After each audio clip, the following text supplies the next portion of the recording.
anak-anak. Selamat Pagi, pagi Bu. semua. Semua sehat? Sehat, Semua Ibu. sehat, semua Amin. bahagia harus ya. Semua harus Amin. semangat. Nah, sebelum saya mulai, boleh saya melihat wajah-wajahnya semua supaya saya juga bisa mengenal ini siapa saja yang ada di hadapan saya. Nah, jadi supaya lebih enak gitu kan, kita seperti bertatap muka langsung. Karena kalau tidak melihat wajahnya kan sepertinya ini saya bicara dengan siapa nih gitu ya. Oke. Ya, pada kesempatan ini saya sangat senang sekali saya diberikan kesempatan untuk berbicara di depan anak-anak semuanya yang sebentar lagi akan melangkah berpindah tahap ya. Kalau sekarang ini masih dibilang anak sekolahan. Nanti sebentar lagi tahun depan ya, Anak kuliah. berarti siap menjadi anak kuliahan gitu ya. Nah, naik pangkat, naik jenjang gitu kan. Nah, memang banyak pilihan, banyak pilihan. Kita mau dan kalian mau pastinya bisa memilih yang terbaik ya. Ya, memang situasi sekarang ini kita kita dalam situasi di mana kita nggak bisa bertemu langsung ya, diskusi secara langsung bertatap muka tidak bisa gitu ya. Semua serba online. Tapi ya inilah situasi yang kita hadapi sekarang ini ya. Justru situasi sekarang ini ada yang bilang oh nggak enak, iya nggak enak gitu ya. Tapi di sisi lain justru sebagian melihat ini mendorong orang-orang untuk yuk kita belajar sesuatu gitu ya. Yang tadinya mungkin Zoom ini bukan hal yang familiar, oh sekarang semua sudah pakai Zoom ya. Terus apa juga semuanya serba online. Jadi semua terpacu untuk belajar gitu ya. Dan itulah memang kunci di dalam kehidupan kita gimana kita bisa mengembangkan diri, kita harus belajar ya. Oke, pagi hari ini kita akan bicara mengenai bidang yang secara spesifik psikologi. Tapi saya juga tidak akan bicara tentang psikologi saja, saya juga akan memberikan sesuatu yang dimiliki oleh alumni psikologi gitu ya, oleh mereka yang dari psikologi bisa berbagi sesuatu. Nah, senang sekali saya diberikan kesempatan untuk berbagi nih ya. Mudah-mudahan nanti sesi kita ini kita bisa berjalan dengan lancar tanpa ada gangguan jaringan atau apapun. Kemudian kita juga bisa berdiskusi ya, kita interaktif. Dan selesai dari acara ini, sesi ini, anak-anak bisa dapat sesuatu sehingga akhirnya bisa membuat pilihan yang terbaik, pilihan yang tepat. Entah itu tetap pada pilihan awalnya, oh saya memang dunia saya yang akan saya masuki adalah psikologi atau ternyata berpikir ulang lagi tidak apa-apa. Inilah kesempatan kalian untuk berpikir dulu sebelum mengambil keputusan yang akan menentukan masa depan kalian, ya. Oke, nah supaya saya tidak menjadi orang asing, tentunya saya akan memperkenalkan diri dan perkenalan diri saya ini nanti langsung nih berlanjut dengan pembicaraan-pembicaraan terkait dengan bidang psikologi, kemudian juga hal-hal lain yang akan saya sampaikan, ya. Oke, saya share screen dulu di sini.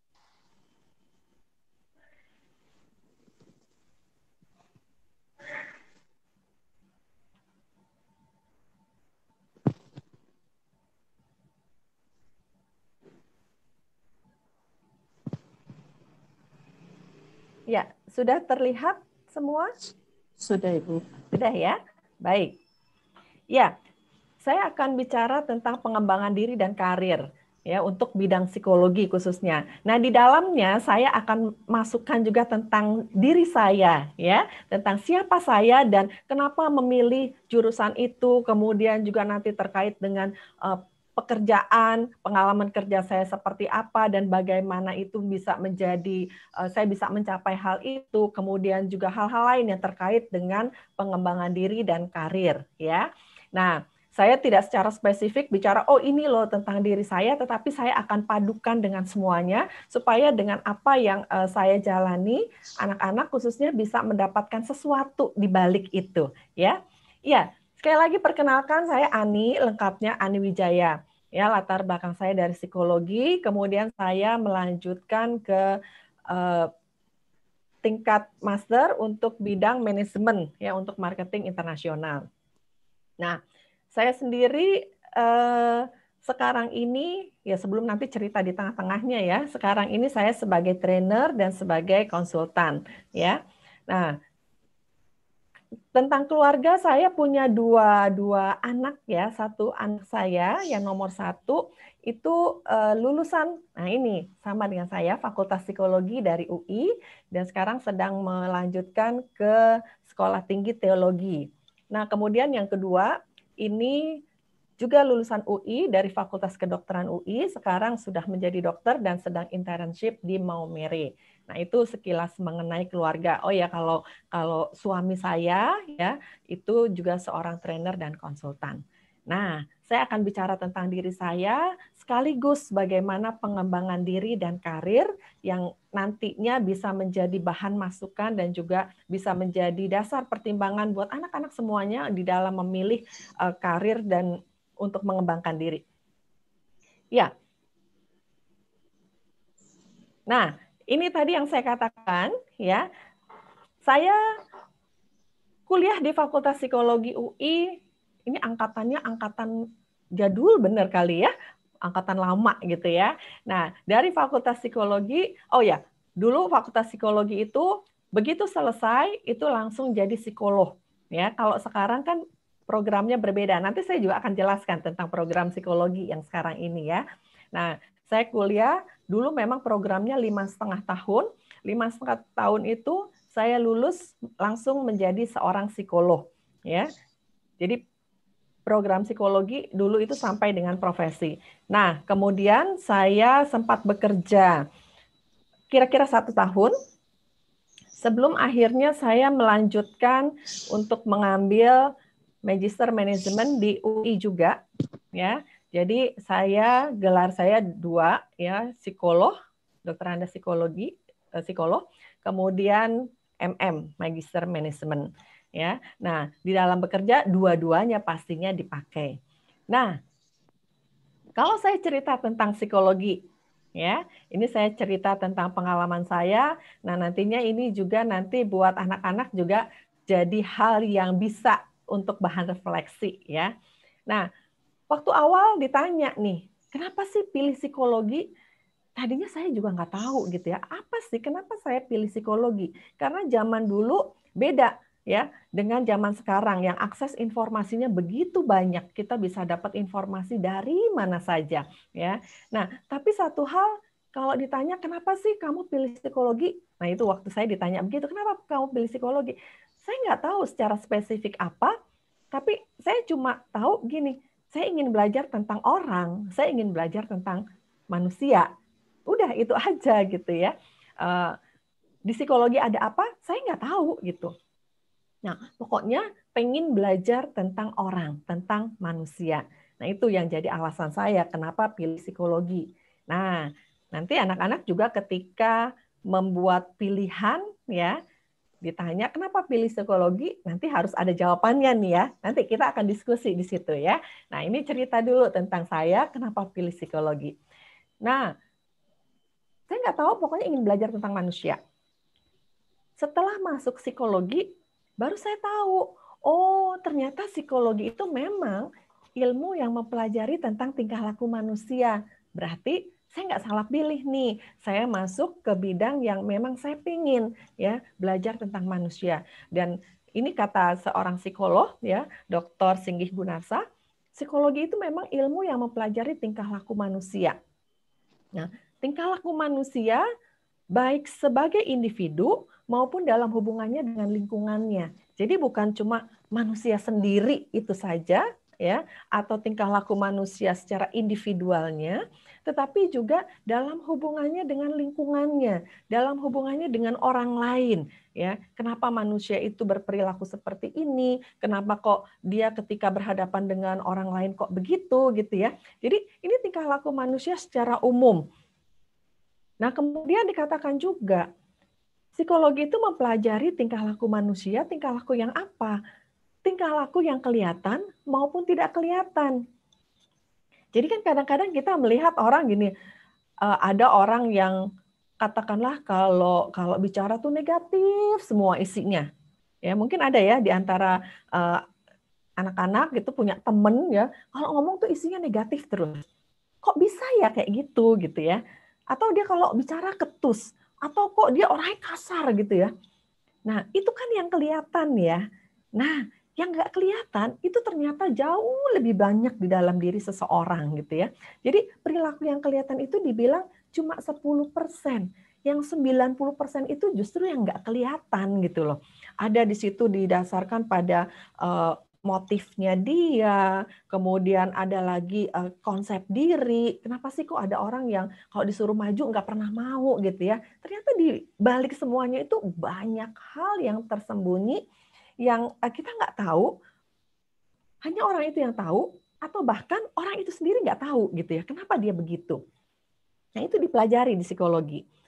Kemudian di psikologi juga mempelajari tingkah laku manusia yang disadari maupun yang tidak disadari. Ya, jadi kadang kita tuh melakukan sesuatu kita nggak sadar, kok begitu ya? Misalnya ada orang kalau bicara ya nyeplos gitu aja, terus baru dia mikir, kok tadi saya kayak gitu ya?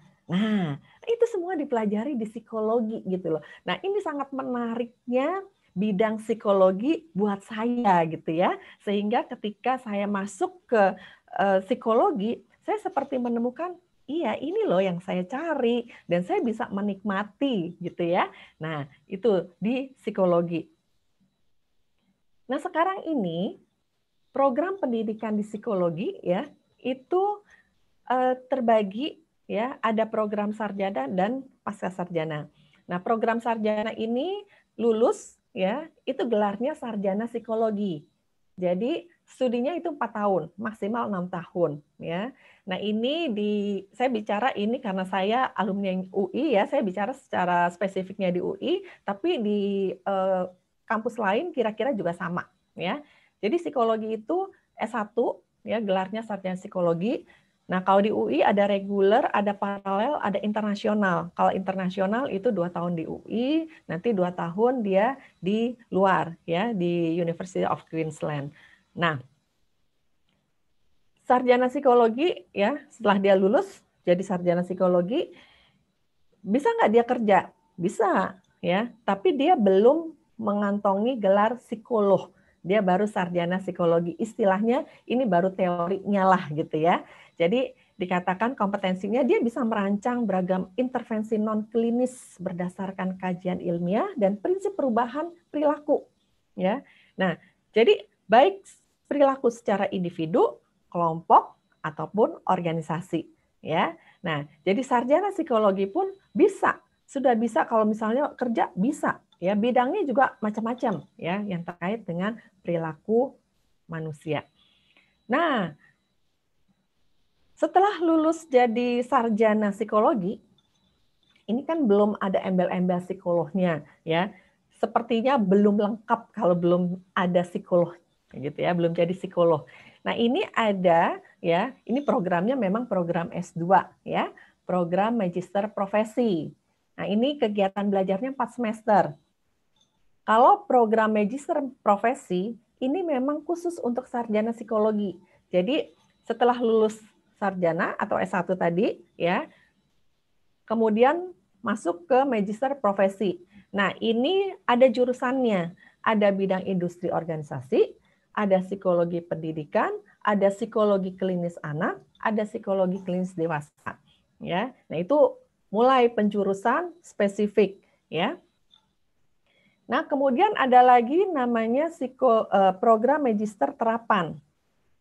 Ya, ini sama 4 semester juga untuk sarjana psikologi, tapi ini tidak tertutup untuk sarjana yang non psikologi. Ya, gelarnya magister psikologi terapan.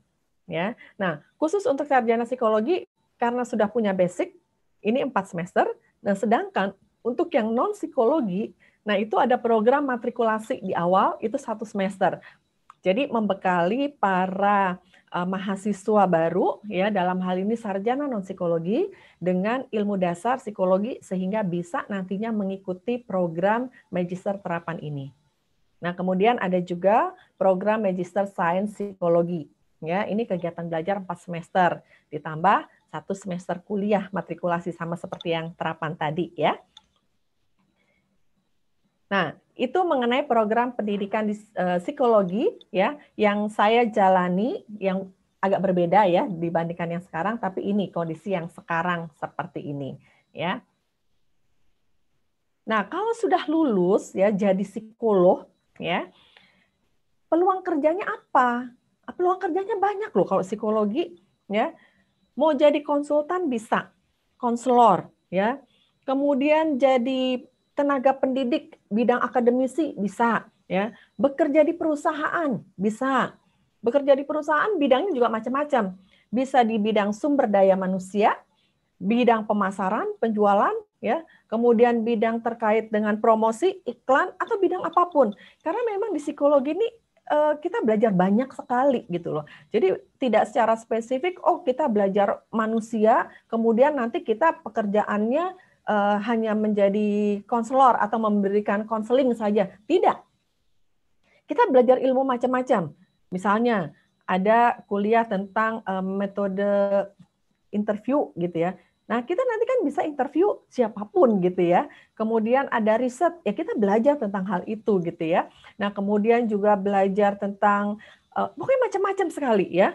Sehingga kita ketika bekerja bidang apapun sebenarnya orang psikologi bisa masuk gitu ya. Kenapa? Karena dimanapun kita bekerja pasti kita berinteraksi dengan manusia. Dan ketika kita melakukan sesuatu, pasti ini kaitannya adalah dengan manusia. Nah, tadi dikatakan kan psikologi itu belajar tingkah laku yang nyata, ya, yang disadari ataupun yang tidak disadari, gitu ya. Nah, jadi ada hal-hal yang kita misalnya nih, contoh ya, teman-teman saya ada yang masuk ke dunia periklanan. Kalau dipikir-pikir, kok psikologi bisa sih masuk ke dunia periklanan? Gimana ceritanya gitu ya? Nah, tapi ternyata memang ya untuk kita mempengaruhi orang ya lewat iklan itu, kita perlu tahu orang itu seperti apa sih gitu ya. Misalnya kita bikin produk ya, produk katakanlah produk yang high class gitu ya. Kalau produknya high class kan kita juga harus tahu orang high class itu maunya diperlakukan seperti apa ya. Kemudian pendekatannya seperti apa. Nah, ini yang dipelajari. Atau juga kita juga belajar tentang apa misalnya terkait dengan warna. Gimana kita bisa memahami orang atau mempengaruhi orang melalui penyajian iklan dengan warna-warna, dengan suara-suara sehingga pada akhirnya itu bisa menarik gitu ya. Atau contoh lagi, kenapa sih kok sekarang ya banyak iklan ya sepertinya iklan itu untuk anak-anak? Karena memang di dalam keluarga ya orang tua kan pasti memperhatikan anaknya ya kan, apa yang diminta anak banyak yang dituruti gitu. Nah, jadi iklannya buat anak-anak, nanti anak yang minta ke orang tuanya gitu ya. Nah, hal-hal seperti itu yang dipelajari gitu ya sehingga kita mengerti tentang perilaku manusia dengan seutuh-utuhnya ya sehingga bidang apapun kita bisa masuk. Mau jadi fasilitator bisa ya, pembicara ya, bisa. Karena kita juga kalau di psikologi kan memang harus berhadapan dengan orang ya. Nah, jadi kita dilatih juga untuk kita berkomunikasi gitu ya. Mau jadi peneliti bisa ya. Karena di psikologi memang ada bidang di mana kita juga akan melakukan riset untuk itu. Bahkan metodenya sangat-sangat kuat sekali ya. Nah, jadi peluang kerja banyak, sangat menarik. Oke, nah sebelum saya lanjut ya, nah tadi itu perkenalan tentang saya bidang pendidikan yaitu psikologi dan bidang manajemen ya. Ya kalau bidang manajemen ini umum sekali gitu ya. Saya bicara ini spesifiknya bidang psikologi. Nah dari situ ada yang mau ditanyakan oleh anak-anak sekalian? Silakan kalau ada yang mau tanya.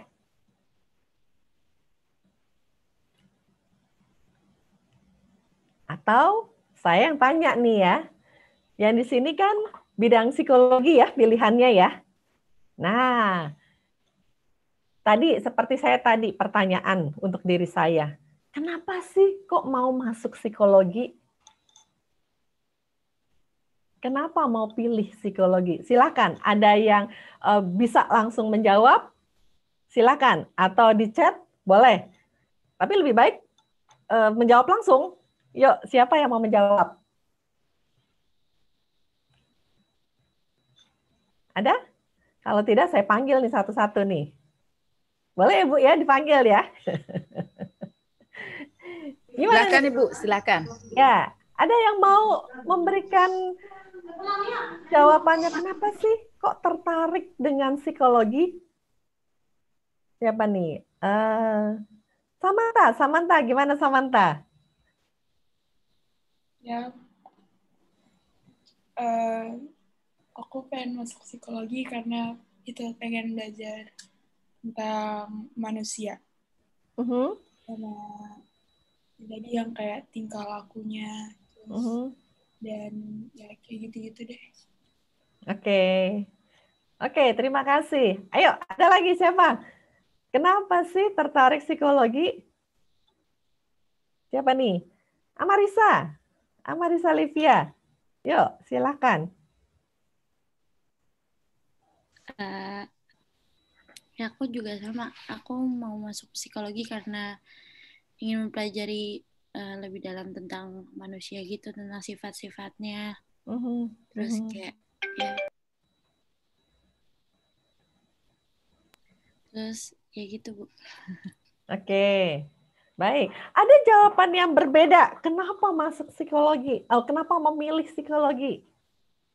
Saya. Ya, Samuel. Nih dari tadi nih kayaknya udah mau bicara nih ya. Ayo, Samuel. Yang pertama sih itu memang dari kecil ya. Dari kecil memang udah minat banget di psikologi.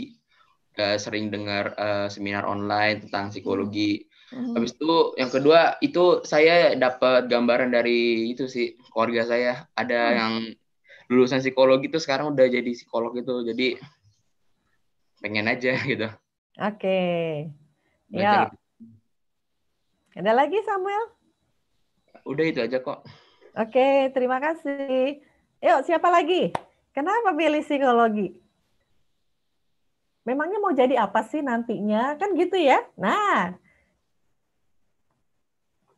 mau jadi apa sih nanti kok milihnya psikologi?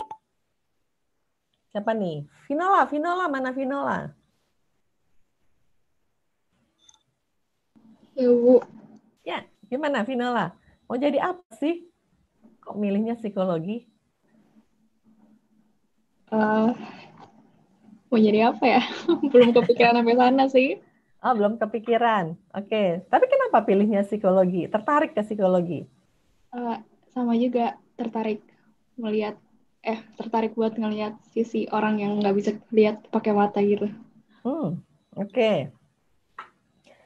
Saya kalau ketemu orang ya dari waktu itu ya, begitu tahu saya itu dari psikologi, orang langsung bilang, Bu, saya orangnya kayak apa sih gitu ya. Langsung kesannya tuh kita bisa baca orang loh, ya. Gimana menurut anak-anak semua, ya? Apa iya sih kita bisa baca orang? Bisa nggak sih? Gimana yang kalian tahu? Bisa nggak baca orang? Bisa? Bisa loh. Tapi bukan dengan ilmu supranatural ya, tapi kita belajar dari ekspresinya, dari bahasa tubuhnya ya. Nah, apalagi kalau orang psikologi belajar tentang psikologi, terus tadi ya perilaku yang tidak disadari itu banyak yang mendasari di dalam dirinya dia ya. Kita ketemu orang tanpa kita sadari, kita mulai tuh membaca orang gitu ya. Nah, bahkan sekarang ada buku, sebenarnya bukan psikolog yang menulis ya, face reading. Mungkin pernah ada yang membaca buku face reading? Ada? Belum ya. Nah, itu banyak di toko buku ya. Nah, itu sebenarnya bukan psikolog yang menulis ya, face reading. Bagaimana membaca wajah. Nah, kemudian dikaitkan dengan ilmu psikologi gitu ya. Kita yang orang psikologi mengkaitkan dengan ilmu psikologi, ya itu bisa juga ya. Ternyata ada benernya juga gitu ya. Nah, cuma kalau psikologi membaca orang itu ada dasarnya, ada dasar ilmiahnya ya. Oke, ada yang mau ditanyakan terkait dengan psikologi? Kalau belum, saya lanjutkan lagi ya. Nah, tadi itu tentang pilihan saya di psikologi, ya, kemudian juga bidang pendidikan, ya, sistem pendidikan di psikologi, dan juga peluang kerja, ya, dari psikolog, ya. Nah, kemudian saya bicara tentang perjalanan karir. Nah, dari psikologi apa sih yang bisa dimasuki bidangnya, ya. Banyak. Tadi dikatakan kita bisa masuk kemana saja. Dan dari pengalaman saya pribadi, memang saya masuk ke bidang-bidang yang macam-macam gitu ya. Memang ilmu saya psikologi dikombin dengan manajemen, ya. Nah, tetapi di bidang apapun psikologinya saya merasakan sangat-sangat terpakai gitu ya. Nah, perjalanan karir saya dimulai waktu itu saya saya bekerja di biro psikologi dan freelancer, sebagai freelancer ya. Ini saya sebelum lulus. Nah, jadi kalian bisa bayangkan gitu ya. Sebelum saya lulus pun saya sudah mulai kerja ya. Memang bukan bekerja full time, saya bekerja sebagai freelance. Ya, saya bekerja freelance di biro psikologi. Nah, apa aja sih yang dikerjakan? Ya sebagai tester, sebagai interviewer gitu ya. Jadi saya membantu untuk tes psikologi. Saya membantu untuk assessment, interview ya. Apa iya bisa sebelum lulus? Bisa. Kenapa? Karena ilmunya kita pelajari selama masa kuliah itu gitu ya. Jadi banyak teman-teman saya juga sebelum lulus pun mereka tuh sudah ikut-ikutan kerja ya. Ya lumayanlah kerja gitu kalau kata orang psikologi ngasong gitu ya. Ikut sana sini gitu ya. Dan itu bukan sekedar oh ya kita dapat duit, bukan. Tetapi di situ kita juga belajar lagi, kita melatih diri kita gitu ya. Kita menemukan dunia yang baru. Oh, begini tuh dunia kerja gitu ya. Nah, jadi itu merupakan pengalaman yang sangat berharga. Nah, jadi saya waktu itu bergabung dengan beberapa biro psikologi dan saya juga diajak oleh senior-senior, yuk ikut ke sana, ikut ke sini, hayu aja gitu ya. Untuk apa? Untuk belajar, ya. Nah, kemudian setelah itu saya lulus. Lulus pertama saya mulai kerja di Hagabank ya. Kerja di Hagabank. Nah, memang awalnya sih belum jadi manajer gitu ya. Awalnya sebagai asisten manajer gitu ya. Nah, itu dimulai waktu awalnya saya di bidang Human Resource Development ya, di bidang sumber daya manusia. Nah, saya bekerja di bank ini di bidang SDM. Tidak lama, 1 tahun kemudian saya keluar, saya kuliah di Magister Manajemen UI. Lalu saya melanjutkan lagi, kerja lagi di tempat yang sama. Nah, waktu saya setelah kuliah S2, ya, saya ambil Magister Manajemen itu, dan kemudian saya masuk ke Hagabank, saya ingin mencoba dunia yang lain, ya. Nah, tadinya di bidang sumber daya manusia, kemudian saya berpindah ke bidang product promotion. Jadi bagaimana sih menangani produk-produk di bank ya, kemudian mengembangkan produk, kemudian juga membuat promosinya. Nah, walaupun ini bidangnya bidang manajemen, tapi ilmu psikologinya tuh terasa sekali tetap terpakai ya.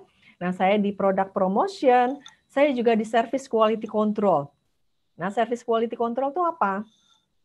Kalau di bank waktu itu ya, service quality control itu saya menjalankan fungsi kontrol terhadap layanan yang diberikan oleh karyawan kepada pihak customer. Jadi saya bertanggung jawab untuk memastikan dan membangun standar layanan. Jadi misalnya begini, mungkin kalau anak-anak ke bank gitu ya kan ketemu dengan teller, customer service, bagaimana mereka memberikan layanan gitu ya. Nah, itu yang waktu itu tim saya dan teman-teman itu bangun standarnya seperti apa sih yang harus dilakukan. Misalnya, oh harus menyapa, selamat pagi Pak, ada yang bisa dibantu, misalnya seperti itu. Atau misalnya telepon, mengangkat telepon, seperti apa sih yang harus dilakukan, sapaannya seperti apa. Kemudian juga penampilan harus seperti apa. Kemudian juga hubungan antar karyawan supaya karyawan juga merasa senang di tempat kerja itu seperti apa ya. Itu service quality control. Nah, kemudian juga saya masuk ke bidang business development. Ya pokoknya jalan-jalan sana sini gitu ya. Saya mencari pengalaman baru, saya belajar banyak hal supaya apa? Supaya wawasannya semakin terbuka, ya.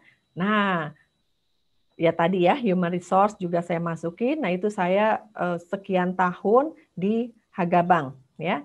89-90, kemudian lanjut lagi dari tahun 90 sampai sekitar 97. Oh, oke. 92-2000. Kemudian saya masuk ke Cipta Consult, ya. Ini bidang psikologi, ya. Saya sebagai konselor dan konsultan di sana, ya.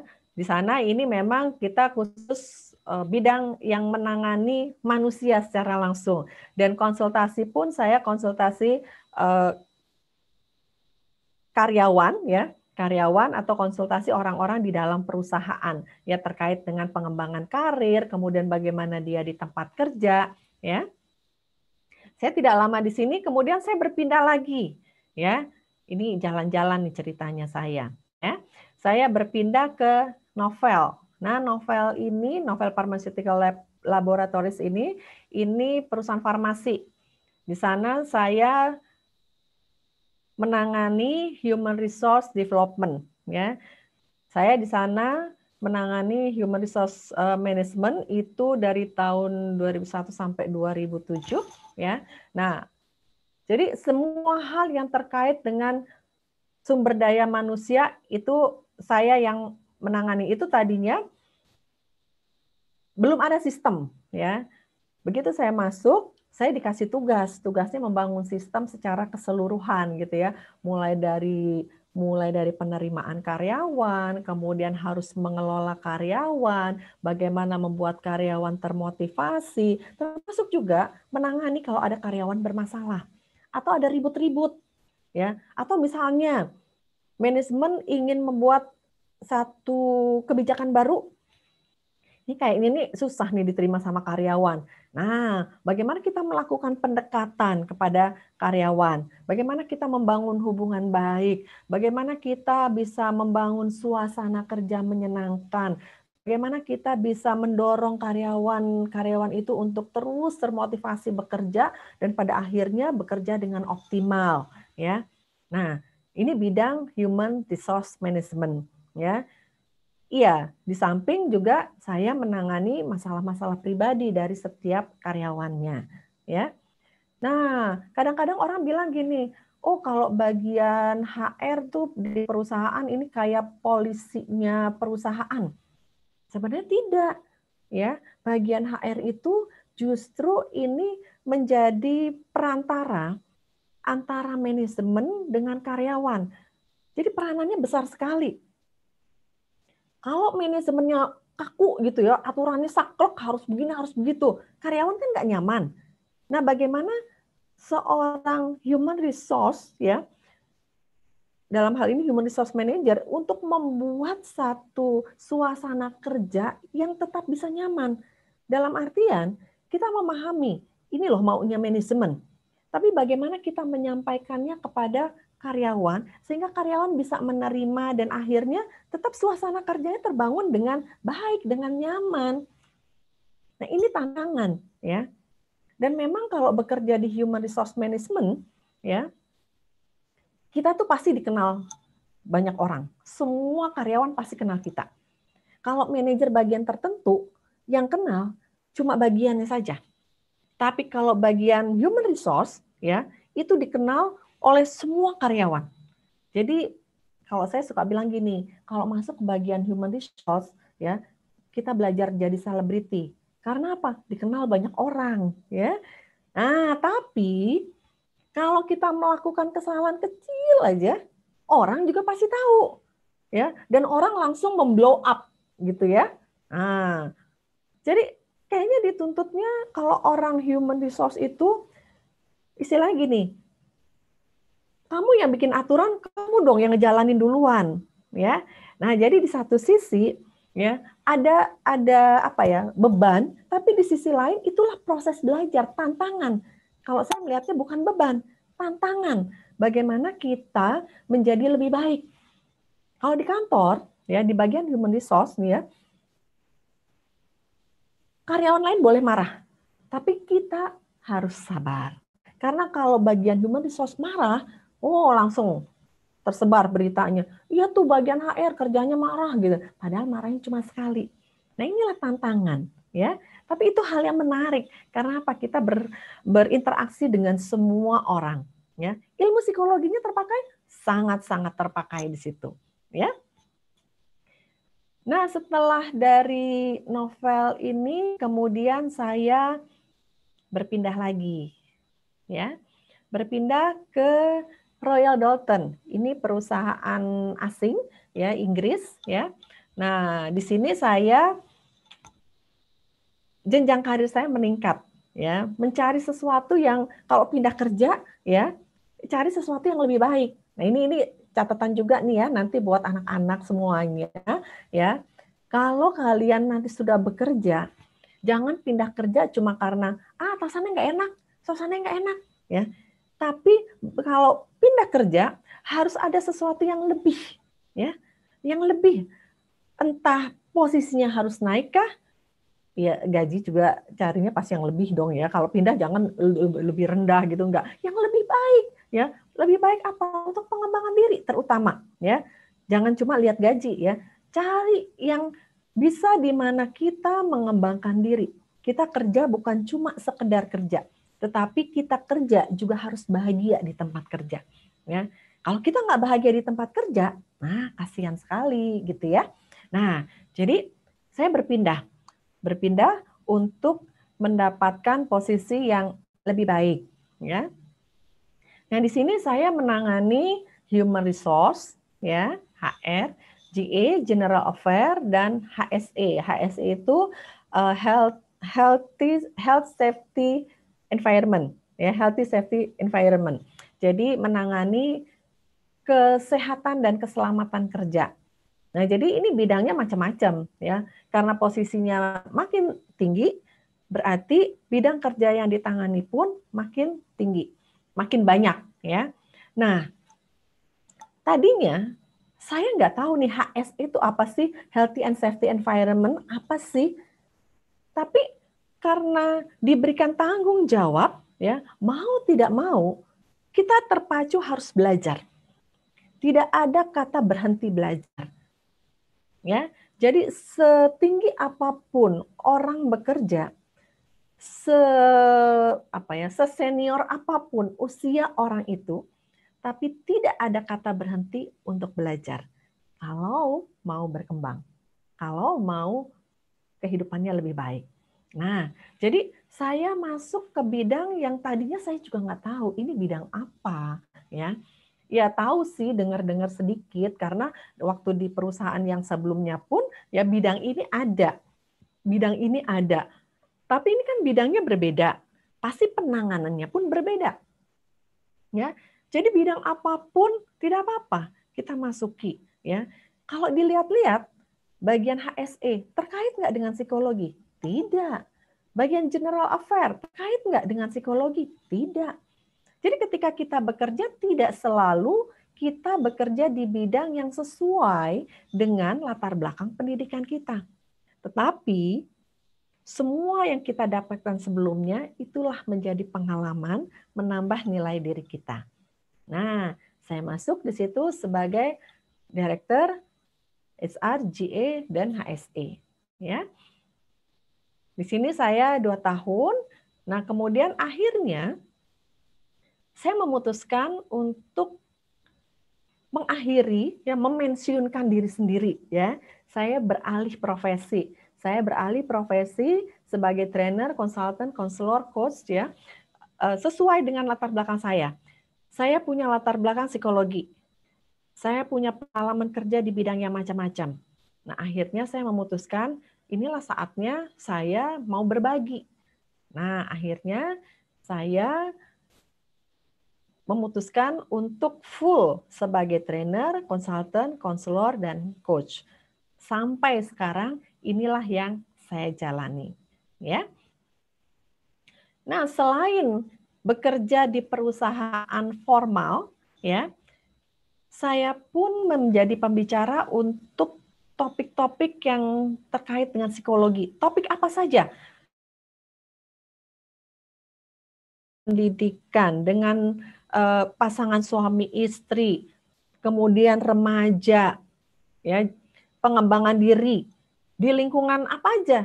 Saya diminta menjadi pembicara di lingkungan sekolah, di gereja, di komunitas sosial, di kelompok manapun, ayo aja, ya. Nah, inilah kelebihan orang psikologi. Saya cerita begini. Waktu saya kuliah di psikologi baru semester kedua saja, orang tuh udah melihat, dia orang psikologi. Semester 2, saya sudah diminta untuk menjadi pembicara. Pembicara di mana? Di depan orang tua. Bayangkan, saya yang masih usia berapa ya kalau semester 2? Dulu saya semester 2 berarti umur saya baru berapa? 19 tahun. Ya. Saya diminta bicara di depan orang tua. Dan memang orang psikologi, ya, di mata orang-orang, pokoknya dia bisa segala-galanya. Nah, jadi nanti kalau kalian masuk ke psikologi, siap-siap aja. Dianggapnya ngerti semua-semua. Bukannya kita sok tahu, ya. Begitu kita diminta, waktu itu saya diminta, saya juga bingung. Tapi sebelum bicara saya belajar dulu, gitu ya. Nah, jadi kalian pun siap gitu untuk itu. Orang psikologi dipandangnya tuh, bisa ngomong macam-macam deh, tahu macam-macam deh, ya ilmunya banyak. Nah, inilah keunggulan orang psikologi. Ya, dan itu saya rasakan semester 2 udah bicara di depan orang tua, padahal saya pengalaman sebagai orang tua juga enggak. Justru saya berteman dengan anak-anak mereka, tapi saya harus bicara di depan orang tua. Dan jangan pernah bilang, aduh nggak bisa. Justru itulah jadi pemicu untuk kita belajar. Ya, disitulah tantangan, disitulah seninya, dan disitulah kesempatan kita menunjukkan diri bahwa oke, saya mahasiswa psikologi. Anda percaya mahasiswa psikologi? Saya buktikan, saya bisa. Nah, itulah yang akhirnya saya jalani. Dari pengalaman-pengalaman itu, justru banyak pengalaman berikutnya yang saya dapatkan dan menjadi aset yang berharga buat diri saya.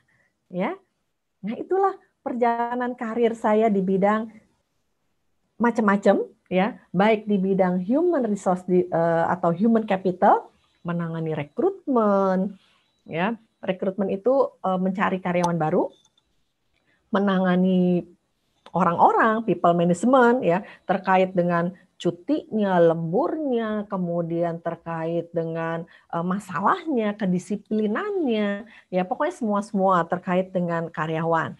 Kemudian menangani terkait dengan reward management. Bukan cuma soal gaji, tapi bagaimana memberikan penghargaan, ya, memberikan penghargaan, ya, entah itu sifatnya finansial ataupun non finansial, supaya orang bisa termotivasi atau merancang, ya, apa sih yang kita harus berikan kepada karyawan supaya karyawan itu termotivasi bahkan terdorong untuk lebih optimal di dalam bekerja. Kemudian menangani learning and development.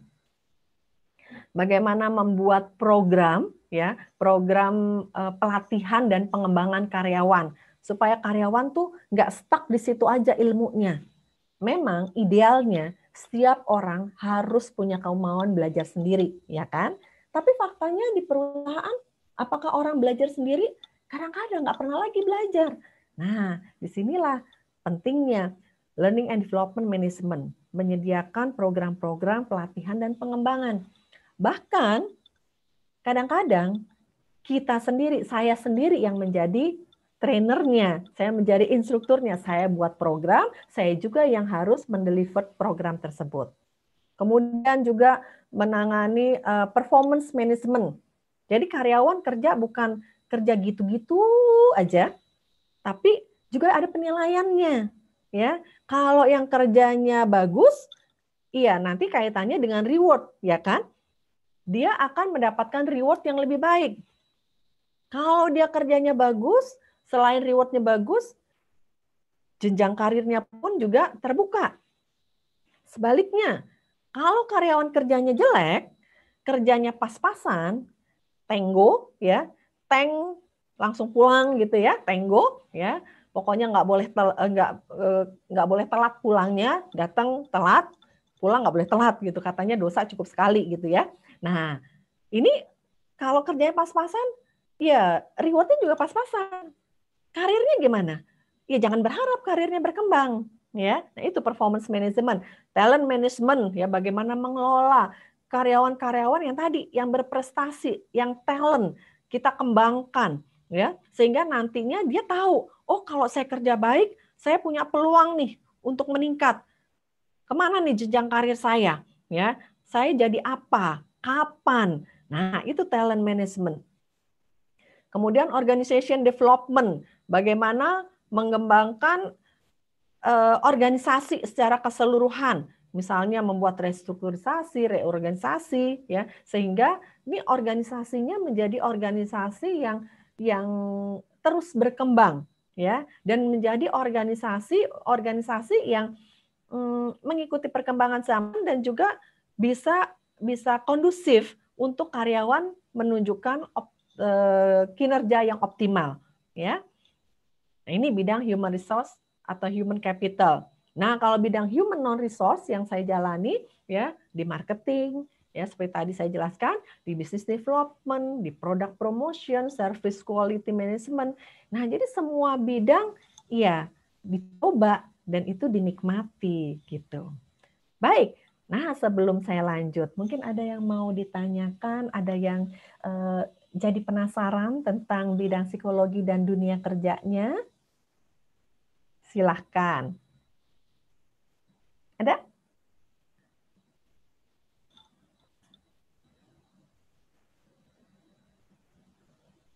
Samantha, iya. Samantha mau bicara? Tapi nggak ada suaranya?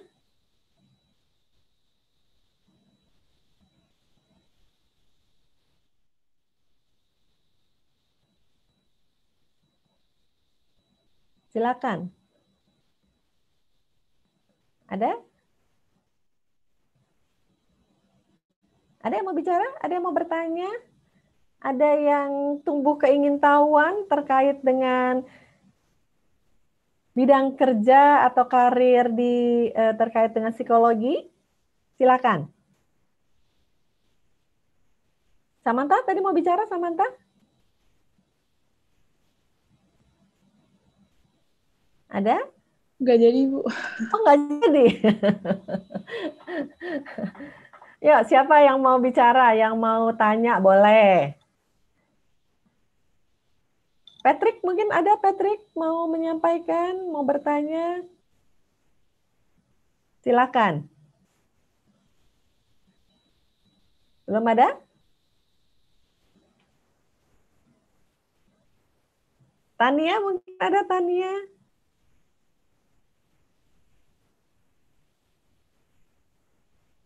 Atau di chat boleh ya, silahkan ya kalau ada yang mau tanya atau ada yang ingin tahu lebih jauh lagi, silahkan. Ya. Nah, kalau belum ada saya lanjutkan ya.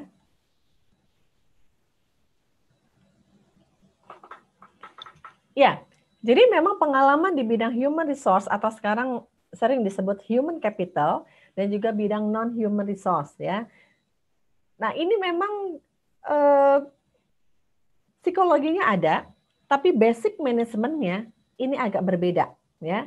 Nah, karena itu kalau untuk masuk ke bidang non-human resource tetap harus belajar ya.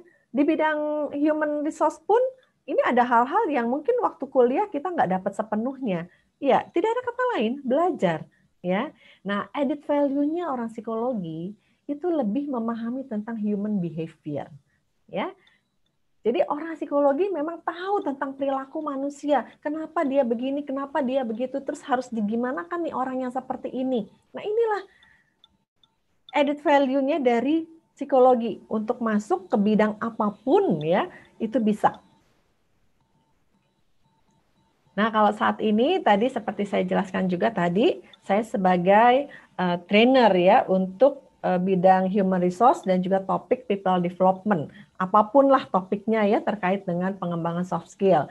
Misalnya motivasi, leadership, komunikasi, bagaimana menangani orang, bagaimana handling difficult people gitu ya, orang sulit ya.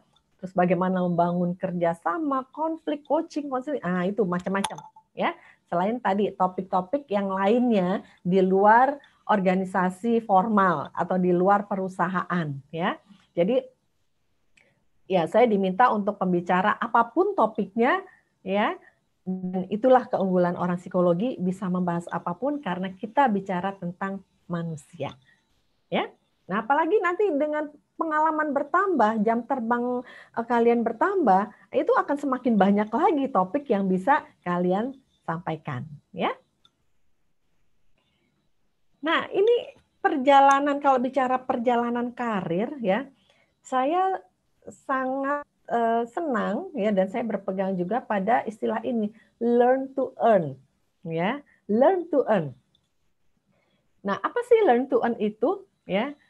Yang pasti kita belajar sesuatu. Jadi di dalam kita bekerja, nanti kalian juga bekerja, jangan mikirnya cuma gajinya emang berapa, ya. Kalau kita bicara gaji, kita akan terperangkap di situ, ya. Tapi bagaimana setiap tahap dari apa yang kita lakukan, itu semuanya adalah learn, ya. Sama halnya di sekolah sekarang ini, misalnya, ya, dikasih tugas banyak betul. Gak usah mikir bahwa, aduh nih gurunya nyebelin nih, kasih tugasnya banyak bener nih, capek nih. Jangan berpikir hanya dari satu sisi saya capek. Tapi bagaimana kita sebenarnya kita dibentuk, learn, kita belajar. Nah, dalam perjalanan karir pun saya ini acuannya. Bahwa pertama kita belajar, ya. Dikasih tugas sulit, itu belajar. Dikasih tambahan tugas, itu belajar. Dikasih tugas yang belum pernah kita pelajari, hal-hal yang baru pun itu belajar. Ya. Jadi di tingkat apapun, di level apapun nantinya di dalam perjalanan karir, ya, itu prinsipnya adalah belajar. Kita belajar banyak hal. Nah, kalau kita belajar, bukan cuma belajar sekilas, ya udah selesai. Atau misalnya sekarang dikasih tugas sama guru, ya udahlah yang penting selesai. Kalau cuma yang penting selesai, sekarang kita kerjakan, besok pasti lupa kan ya. Nah, jadi bukan sekedar belajar sesaat, tapi kita harus kuasai. Kita harus kuasai. Nah, perilaku yang seperti ini, ya, itu kita tidak bisa berharap nanti setelah saya kerja, saya baru pelajari itu, tidak.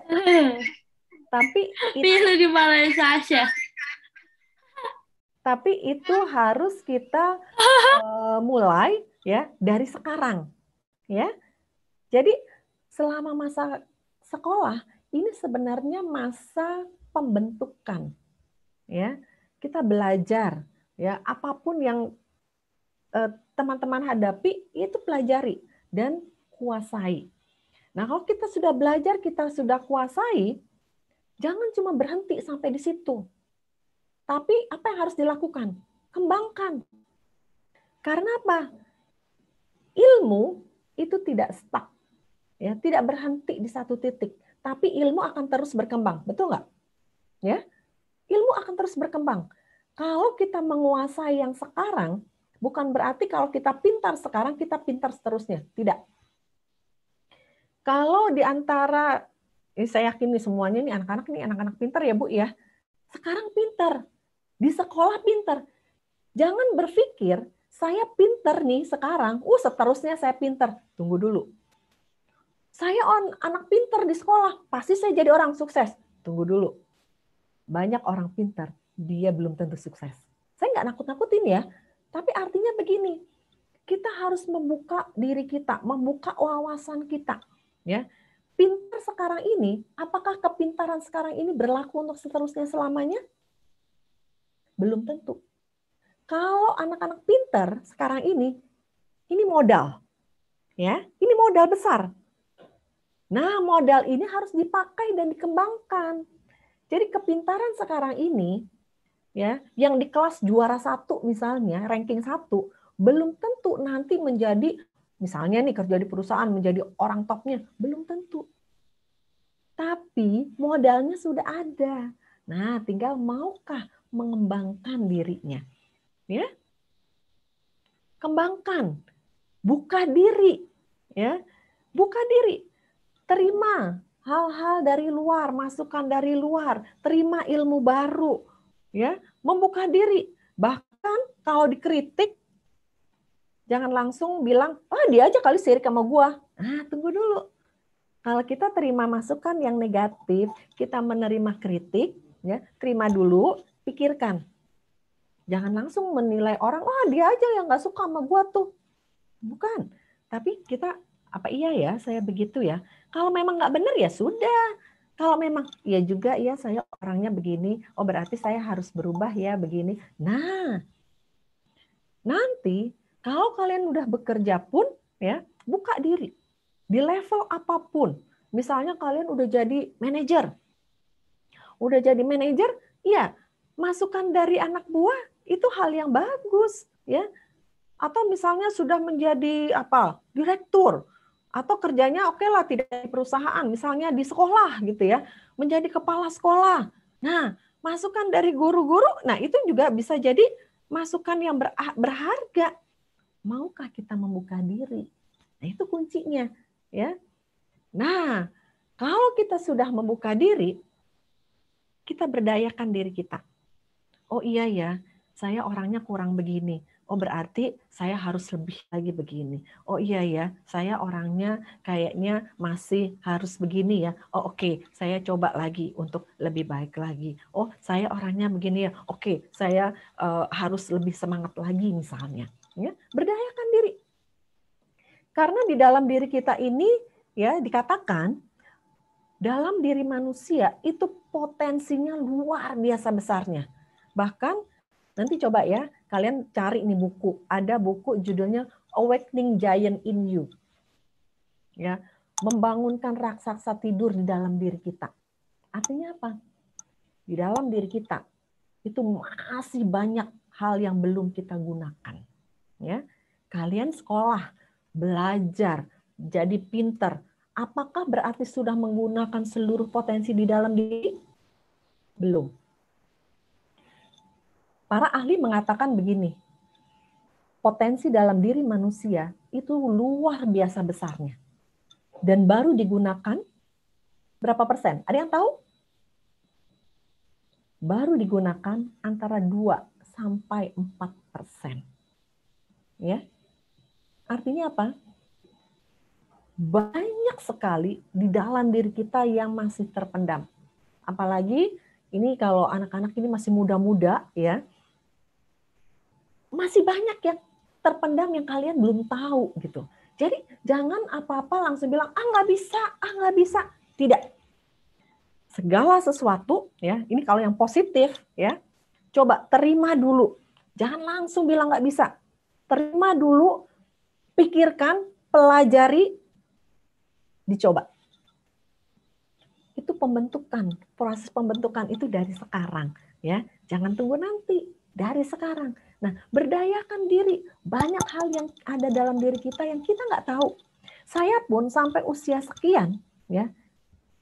Atau bahkan ada orang-orang yang usianya jauh lebih senior dari saya ya.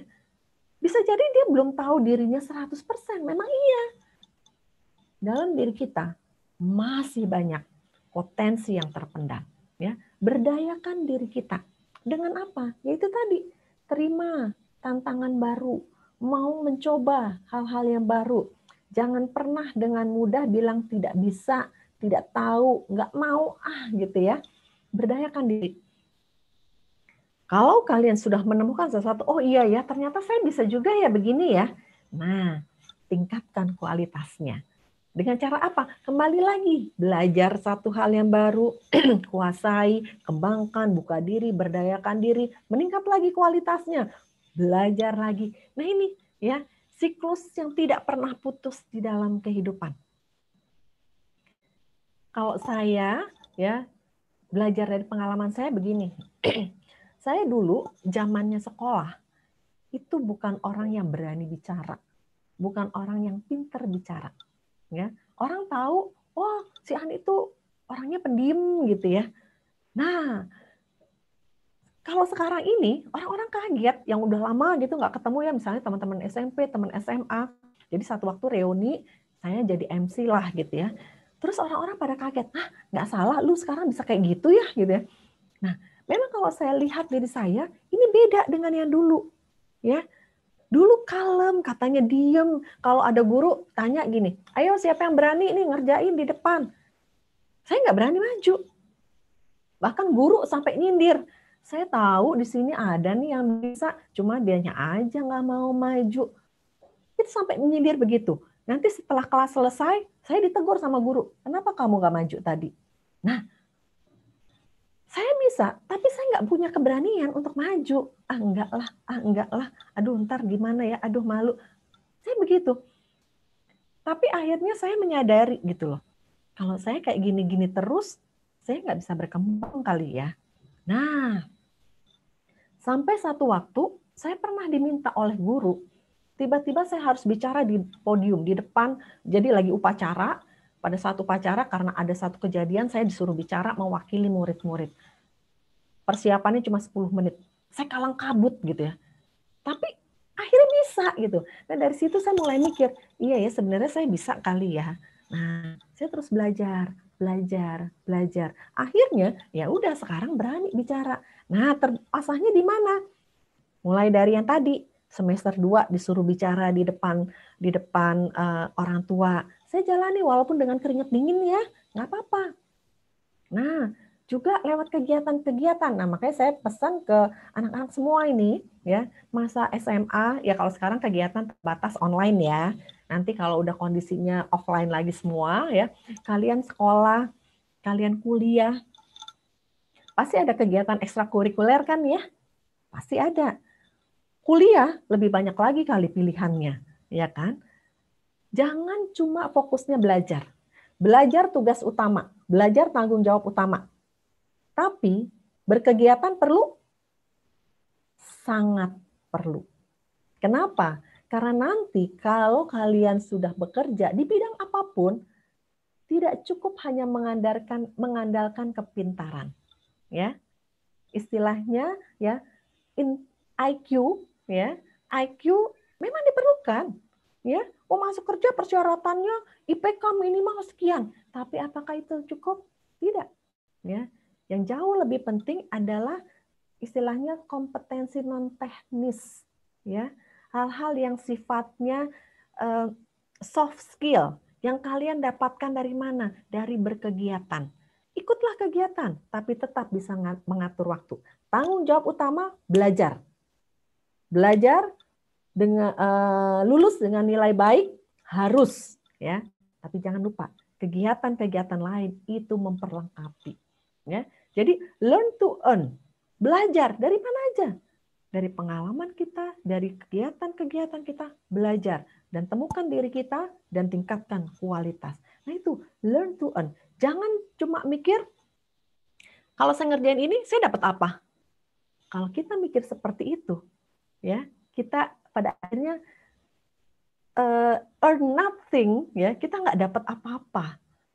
Tapi kita mau aja lakukan sesuatu. Nggak usah mikir, oh kalau saya capek-capek, senang dong dia. Nggak usah mikir gitu. Kalau saya capek, nggak apa-apa. Saya juga dapat kok ilmunya. Ya, saya pernah waktu kerja, saya levelnya waktu itu junior asisten manajer. Tapi dikasih tugas yang berat benar ya. Ya udahlah, saya belajar, saya kerjakan semuanya itu. Sampai suatu waktu saya keluar dari perusahaan itu ya, setelah sekian tahun saya keluar. Lalu saya dengar gini, ada teman bilang, "Di, itu kerjaan lu dulu yang ngerjain sekarang si Pak ini loh." Nah, yang disebut itu atasan saya dulu, itu sekarang direktur. Jadi saya berpikir gini, wih, betapa bangganya saya dulu levelnya cuma junior asisten manager, tapi saya mengerjakan tugas ya, di mana tugas itu tidak ada yang bisa menggantikan cuma direktur. Artinya apa? Tugas saya adalah tugas level direktur. Itu kebanggaan buat saya. Tidak semua orang bisa melakukan itu. Memang mengerjakan sempat berpikir, aduh, kerjaan berat gini kok dikasih ya. Tapi akhirnya saya lepas pemikiran itu. Saya membuka diri, saya berdayakan diri saya, dan akhirnya ada kebanggaan di situ bahwa saya mengerjakan tugas ini adalah tugas yang levelnya level tinggi. Learn to earn. Dan pada akhirnya saya bisa meniti jenjang karir ya makin tinggi, makin tinggi. Ya, jadi kita belajar banyak untuk akhirnya kita dapat sesuatu. Jangan berpikir saya dapat apa, tapi dengan melakukan ini saya bisa belajar. Dari belajar saya bisa dapat sesuatu. Learn to earn. Itulah perjalanan karir saya. Ya. Nah, tentunya untuk meningkatkan kualitas saya juga mengambil sertifikasi. Ya, ada sertifikasi trainer dari BNSP, Badan Nasional Sertifikasi Profesional. Kemudian juga Certified Human Capital Manager dari BNSP. Kemudian saya juga ambil Certified Point of View Practitioner. Ya, jadi ini tools yang digunakan untuk coaching. Ya. Kemudian juga ambil Certified Lumina Personality Test. Ya. Kemudian ada juga Certified DISC, itu juga Personality Test. Kemudian juga mengambil NLP, ya Certified NLP, Neuro Linguistic Program. Kemudian juga hipnoterapis. Nah ini untuk apa? Untuk saya lebih meningkatkan kualitas diri saya. Saya merasa nggak cukup cuma begitu-gitu aja. Saya harus punya sesuatu yang lebih. Nah itulah.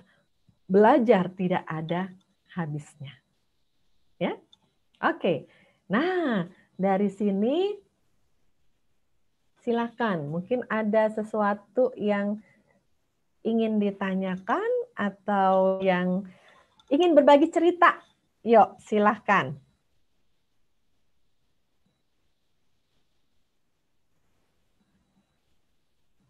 Ada yang mau berbagi cerita? Ada yang mau sharing pengalamannya? Atau pertanyaan saya begini. Yang di sini selama sekolah ikut aktif berkegiatan? Siapa yang ikut aktif berkegiatan? Aktif kegiatan? Ada ya? Oke. Nah, pertanyaannya, dari kegiatan yang diikuti, manfaat apa yang kalian dapatkan? Yuk, silakan. Siapa yang mau berbagi? Iren. Apa manfaat dari kegiatan-kegiatan yang kamu ikuti? Kalau menurut saya, kalau misalkan dari OSIS kayak gitu, bisa lebih ke sikap leadership-nya lagi sama menghargai satu sama lain. Oke, leadership dan menghargai satu sama lain. Oke, baik. Terima kasih. Yuk, ada lagi. Siapa lagi? Apa yang kalian dapatkan dari kegiatan-kegiatan yang diikuti? Learn apa? Ya, untuk nantinya earn gitu ya. Learn. Apa yang dipelajari? Apa yang didapat? Yuk, siapa? Angelin? Atau siapa nih yang mau berbagi? Patrick? Dari kegiatan dapat apa, Patrick?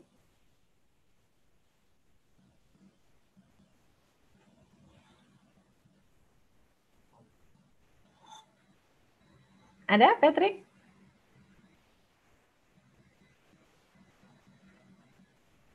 Siapa lagi yang aktif berkegiatan? Samantha, mau bicara? Dari kegiatan yang diikuti, apa yang didapat?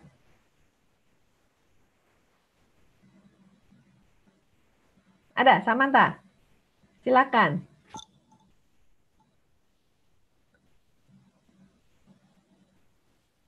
Oke, sekarang coba masing-masing menuliskan ya minimal 3 manfaat yang kalian dapatkan selama berkegiatan di sekolah ya. Kita oke lah di sekolah ataupun di luar sekolah ya. Coba tuliskan 3 manfaat yang ternyata bisa kalian dapatkan gitu ya dengan berkegiatan, dengan capek-capek kalian dapat sesuatu, learn something. Nah, something-nya tuh apa? Oke, coba masing-masing menuliskan 3. Boleh di chat, ditulis. Yuk, Saya kasih waktu 1 menit ya. Tuliskan 3 hal minimal. Kalau dapatnya 5, dapatnya 10, boleh. Ya, minimal 3 hal yang kalian dapatkan dari kegiatan-kegiatan yang diikuti. Silakan.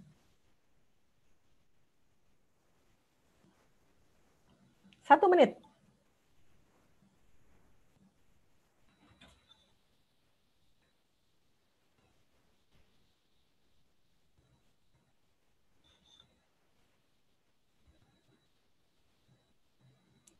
Silakan, boleh ditulis di chatnya.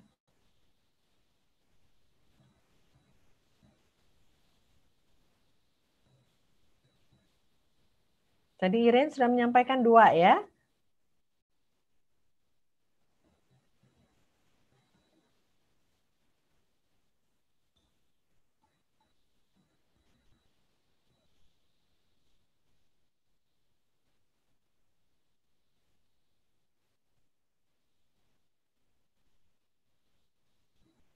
Ya, bersosialisasi.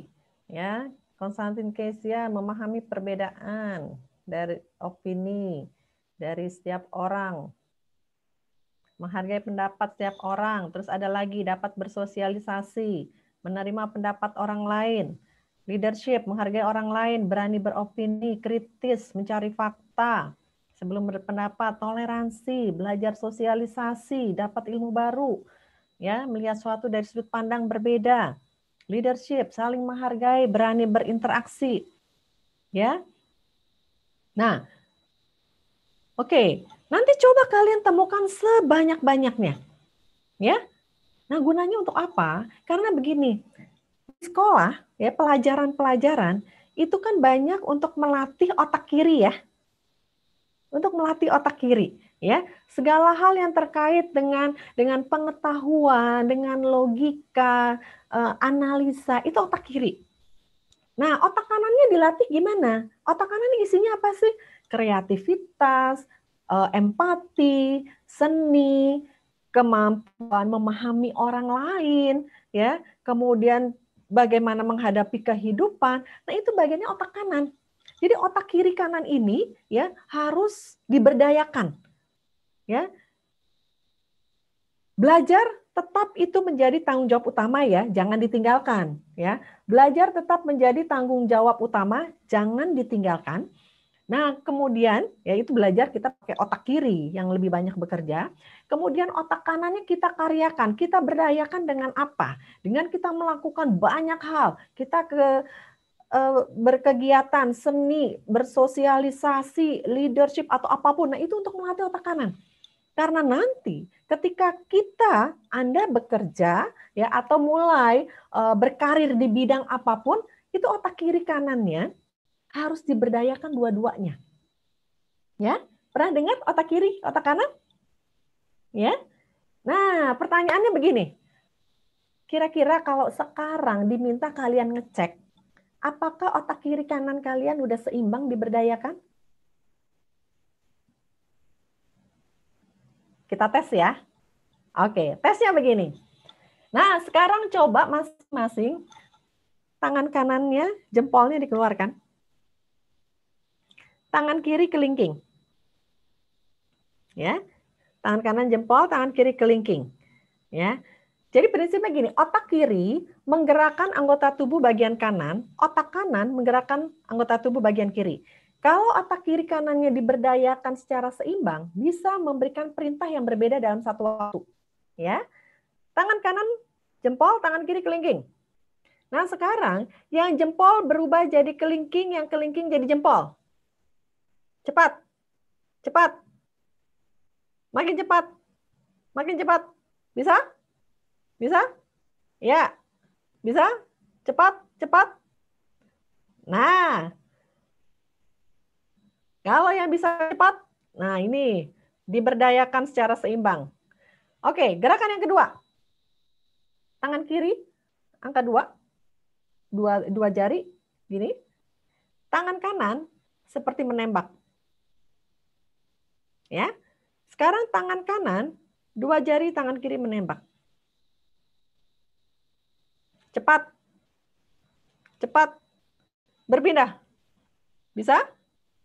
Berpindah. Cepat. Ada yang kusut? Enggak ya? Oke. Satu lagi gerakannya. Tangan kiri pegang hidung. Tangan kanan silang pegang telinga. Sekarang tangan kanan pegang hidung, kiri telinga, silang. Tukar tempat. Cepat. Makin cepat. Awas, jangan ada yang kusut. Bisa? Oke.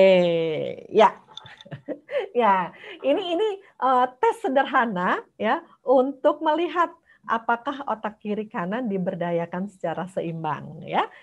Nah, jadi otak kiri memang perlu diasah, iya. Karena tanpa pengetahuan yang cukup, tanpa kepintaran yang cukup, kalian sulit untuk bisa belajar satu hal yang baru. Ya, atau misalnya diterima di perguruan tinggi kan pakai tes ya. Nah, kalau otak kiri tidak diberdayakan, ya pelajaran di sekolah tidak diikuti dengan baik, tidak dipelajari dengan baik, ini bisa berantakan masa depan, ya. Nah, tapi otak kanan juga harus dikembangkan, ya, harus dikembangkan. Dengan apa? Dengan melakukan kegiatan-kegiatan, ya, dengan coba untuk mengembangkan diri, ya, belajar bersosialisasi, belajar bertanggung jawab, itu mengembangkan otak kanan. Seni, kreativitas, nah itulah otak kanan, ya. Supaya apa? Supaya nanti di dalam jenjang berikutnya, ya, kalian bisa jauh lebih baik, ya. Ada yang mengatakan gini, ya. Otak kiri atau istilahnya IQ atau IPK, IQ gitu ya, itu sebagai persyaratan untuk masuk kerja. Untuk bisa lebih berkembang, diperlukan otak kanan. Ya, kecerdasan emosi, kecerdasan adversity untuk mengatasi masalah, ya, itu diperlukan. Ya. Baik, saya lanjut nih ya. Nah, tadi cerita tentang saya dan hal-hal yang terkait dengan apa yang saya lakukan, ya. Dan itu mudah-mudahan bisa menjadi masukan buat anak-anak sekalian. Nah, sekarang ini kan kalian lagi mau memutuskan saya mau ambil apa, ya. Kalaupun mengambil psikologi, apakah ini sudah pilihan yang mantap yang pasti? Kalau sudah, ya bersyukur sudah punya pilihan. Kalau masih ragu, nah kita buat pertimbangan dengan tadi ya saya berikan masukan tentang psikologi, tentang program pendidikan, tentang peluang untuk berkembang, untuk berkarir seperti apa ya. Nah, jadi sekarang apa yang harus dilakukan? Yang pasti sekarang saatnya anak-anak memilih jurusan ya, memilih jurusan yang terbaik. Pilih jurusan yang terbaik, nanti pilih karir dan pilih pekerjaan yang sesuai dengan apa yang sudah dipilih dari awal. Memang tidak selalu karir ataupun profesi itu sesuai dengan jurusan pendidikan yang diambil, ya kan? Banyak orang kuliahnya apa, kerjanya apa, banyak seperti itu. Nah, tapi alangkah lebih baiknya kalau karir ataupun profesinya itu sesuai dengan jurusan yang dipilih. Artinya apa? Kalian punya track yang sejalan. Ya, berarti kalian memilih memang sesuai dengan apa yang menjadi cita-cita atau tujuan hidup. Ya. Nah, untuk pemilihan jurusan, ya, yang ada di sini kan memilih jurusan psikologi. Ya, iya. Kalau memang itu adalah sudah pilihan yang mantap, lanjutkan. Ya, tadi saya udah berikan masukan-masukan terkait dengan psikologi. Ya, nah, bisa juga kalian evaluasi lagi, betul nggak pilihan saya? Saya sudah mantap atau belum? Atau bisa juga ini jadi masukan, nanti kalian bicara dengan teman-teman ya. Saya nggak tahu nih teman-teman yang lain dapat apa nih terkait dengan materi-materi yang disajikan. Ya. Nah, jadi dalam pemilihan jurusan, hati-hati. Jangan terpengaruh ajakan orang lain ya. Jangan terpengaruh oleh orang-orang di sekitar.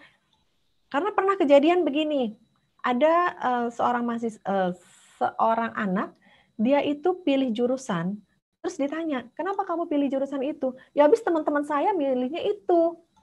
Loh, kamu suka nggak? Enggak sih. Nah, ya, jangan terpengaruh oleh orang lain, jangan terpengaruh ajakan teman. Karena gengnya masuknya ke jurusan itu, ya, ikutlah dia ke situ. Tapi begitu dia masuk, dia bingung.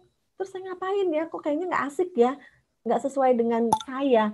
Nah, apa? Karena terpengaruh akan orang lain. Atau juga terpengaruh desakan orang lain.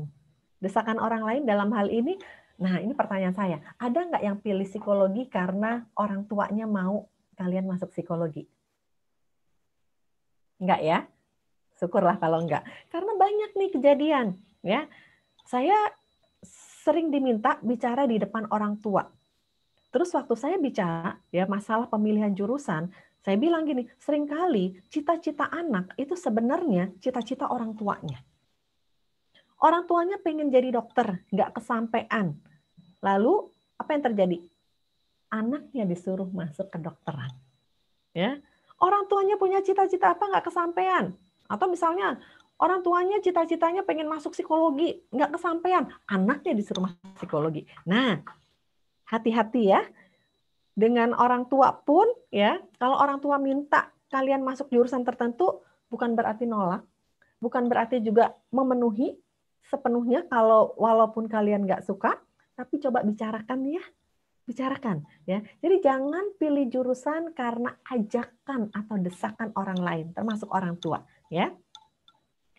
Atau pilih jurusan, ya udah, pilih aja ini sekarang rame nih pada pilih yang ini, ya udah masuk aja. Nggak punya informasi apapun. Nah, cari informasi ya, cari informasi jurusan atau bidang yang mau dimasuki sehingga waktu kalian masuk kalian udah tahu kira-kira saya belajar apa ya. Jadi jangan sampai begitu masuk kok kuliahnya kayak gini sih, kok saya nggak suka ya. Nah, cari informasi. Sekarang akses informasi gampang, pasti kalian tahu lah ya. Atau juga keterbatasan pengetahuan tentang pilihan karir. Nggak tahu milihnya apa sih. Di zaman sekarang, kalau anak-anak generasi, sekarang generasi Z ya, bukan lagi milenial, generasi Y, generasi Z. Itu bidang pilihan karirnya banyak sekali ya. Pilihan karirnya banyak sekali. Ada yang namanya apa? Itu blogger, vlogger gitu udah jadi pilihan karir ya. Iya kan? Nah, jadi coba cari pengetahuan ya. Cari informasi sebanyak-banyaknya dan jangan lupa ya, komunikasi ya dengan orang tua. Bisa jadi nih orang tua kalian ini generasinya generasi seperti saya nih ya, old fashion gitu ya, generasi X atau mungkin ada yang generasi sebelum X, baby boomer gitu ya. Nah, kalau orang generasi dulu taunya apa cita-cita? Karir tuh apa? Iya, psikolog, dokter, insinyur ya. Kalau ditanya, saya pernah tanya satu anak kelas 5 SD, kamu kalau udah gede mau jadi apa? Jadi white hacker. Nah, mungkin orang tuanya belum tentu tahu apa sih white hacker, apa sih YouTuber, ya. Nah, ini yang coba ya dikomunikasikan, ya. Jadi orang tua bilang kamu pokoknya masuk ini. Nah, kalau kalian nggak suka, bicarakan. Ya, pokoknya segala sesuatu komunikasikan, bangun komunikasi yang baik dengan orang tua. Jangan sampai salah jurusan karena tidak ada komunikasi juga dengan orang tua. Ya, nah kalian memilih karir, memilih jurusan sekarang ini itu bukan mudah-mudahan bukan cuma sekedar ya udah pilih aja gitu ya, ngawang-ngawang gitu ya. Karena usianya sekarang kan bukan lagi usia, ya ini usianya berapa? 18, 19, ya kan? Kalau masih kecil, ya dibilang masa fantasi. Cita-cita jadi apa? Jadi astronot gitu ya. Asal ngomong aja gitu ya. Nonton film gini, cita-cita jadi apa? Power Ranger. Cuma asal ngomong ya. Kalian tidak. Kalian udah usia sekian. Nah, ini dikatakan masa tentatif ya. 11, 18 ya sampai 19 lah ya. Jadi coba pertimbangkan minatnya. Coba pertimbangkan kemampuan, nilai-nilai tadi ya. Ini bidang ini seperti apa sih? Ya, terus kalau saya masuk ini apa sih yang harus dihadapi, apa sih kendala? Nah, itu yang coba dicari tahu ya. Karena ini masanya ya masa tentatif. Nanti kalau sudah lebih besar lagi udah mulai masuk kuliahnya, mulai bereksplorasi ya, menggali lebih dalam, kemudian memantapkan bahkan lebih spesifik lagi ya. Nah, kalian ini di masa tentatif menjelang realistik. Jadi pilihan kalian bukan pilihan yang ngawang-ngawang, ya, yang cuma berfantasi, tetapi semua harus dipikirkan secara objektif, rasional, ya. Nah, karena itu apa yang harus dilakukan? Nah, ini, kenali diri, ya. Kenali minatnya apa sih? Apa kekuatan, kelemahan, kenali lingkungan pendukung, termasuk juga ya, coba bicara dengan orang tua tadi ya, dukungan orang tua itu bagaimana? Ya, jangan sampai orang tuanya saking kesennya, udah terserahlah kamu pilih apa. Terus orang tuanya nggak merestui, pasti nggak ada damai sejahtera juga gitu ya. Nah, bicaralah baik-baik dengan orang tua. Ya, atau misalnya, oh saya cita-citanya mau jadi astronot kerja di NASA misalnya, kemampuan ekonomi mendukung atau tidak, itu juga kita harus realistis, ya. Kecuali kita bisa dapat beasiswa, ya. Zaman sekarang mau apa aja sebenarnya bisa, asal kita tunjukkan kemampuan kita. Beasiswa banyak, ya. Asal rajin cari-cari itu, ya kan? Cari informasi bidang karirnya, prospeknya bagaimana, ya. Bangun komunikasi tadi ya dengan orang tua dan jangan lupa dengan guru. Guru tahu gimana kalian di sekolah, ya. Bangun komunikasi. Supaya apa? Supaya kalian bisa mendapat gambaran yang lebih jelas lagi. Dan tentukan langkahnya, apa yang mau dilakukan. Ya. Nah, sekarang saya mau ajak nih, semuanya udah pegang kertas, pulpen ya. Oke, saya ajak coba. Kalian mengenali diri sendiri. Ya. Coba tulis ya, gambaran diri saya seperti apa? Semua udah siap dengan alat tulisnya ya? Oke. Nah, coba tulis gambaran diri seperti apa. 1 menit.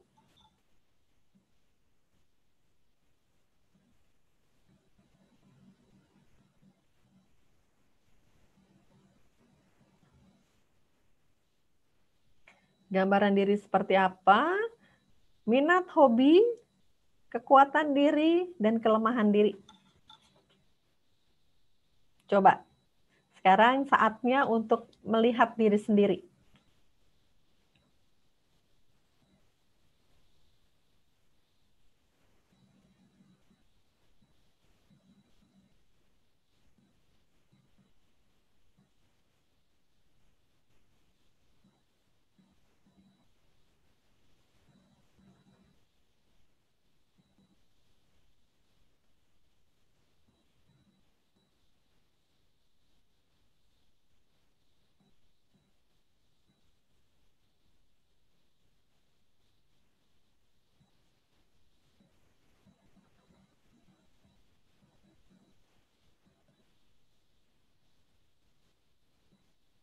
Sudah ketemu?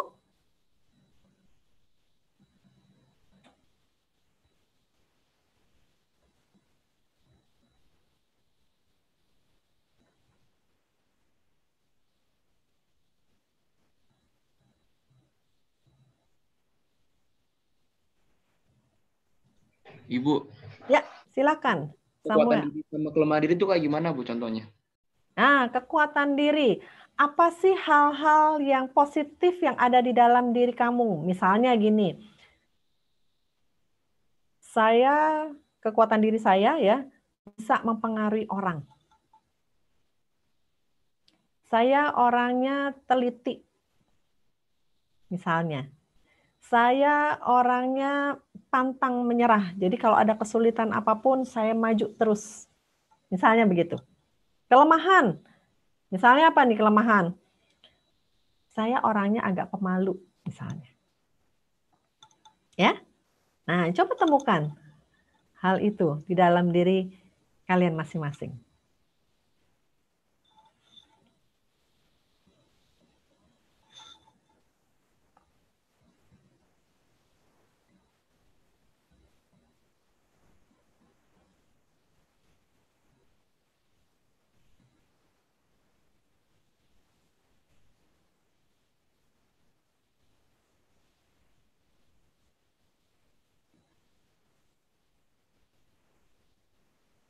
Bisa menemukan?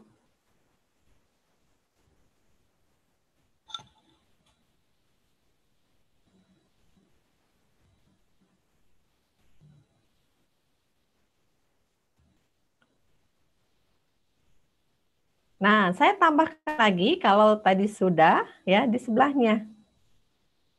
Tadi kan pilih minat atau hobi. Kenapa sih suka bidang itu?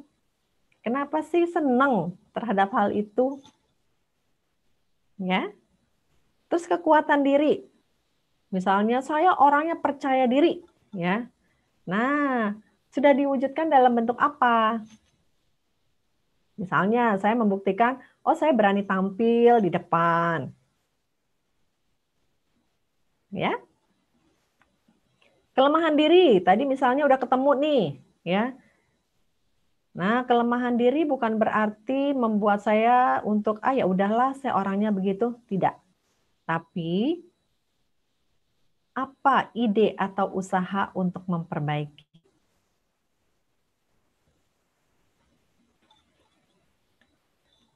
Oke, saya kasih waktu beberapa saat untuk mengerjakan ini. Silakan. 2 menit ya.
Sudah?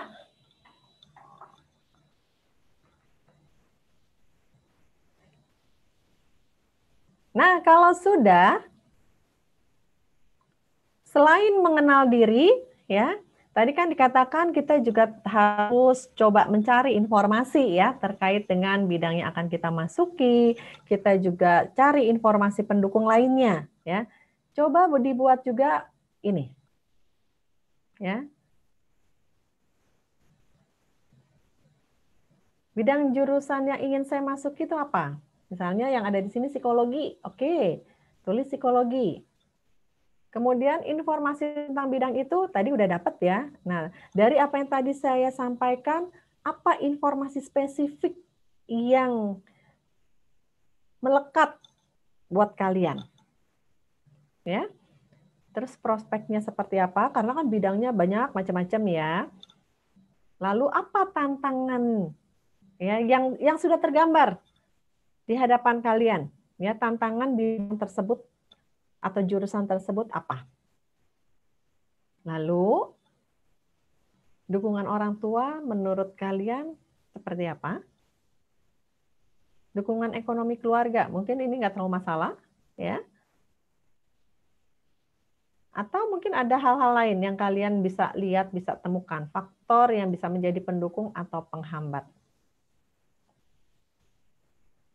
Oke, saya kasih waktu beberapa menit, coba kalian temukan hal-hal ini.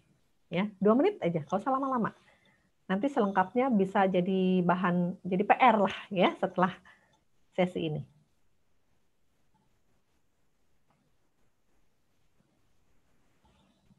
Silakan.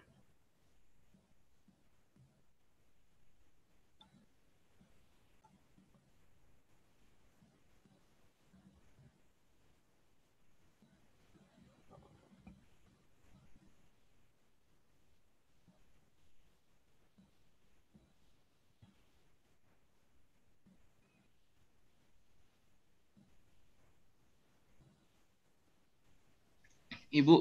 Ya. Kalau prospek kayak apa ya, Bu? Prospek, jadi peluang ya.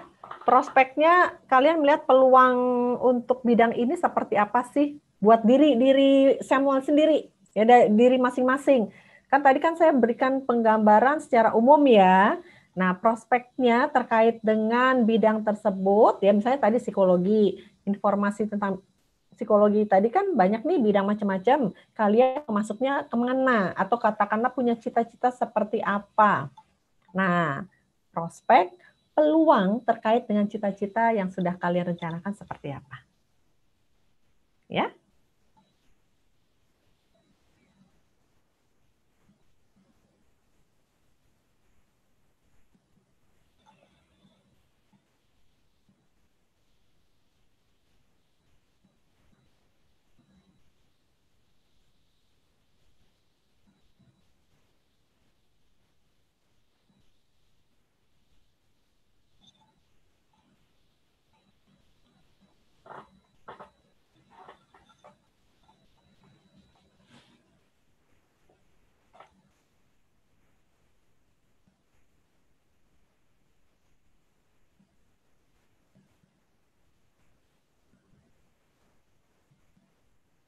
Sudah?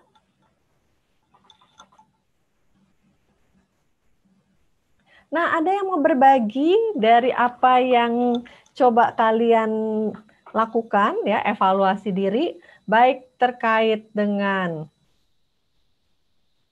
tadi pengenalan diri, ya, ataupun juga terkait dengan informasi pendukung dan pengenalan lingkungan. Ada yang mau berbagi? Menyampaikan hasil evaluasi diri yang sudah dilakukan? Ada? Silakan kalau ada yang mau berbagi.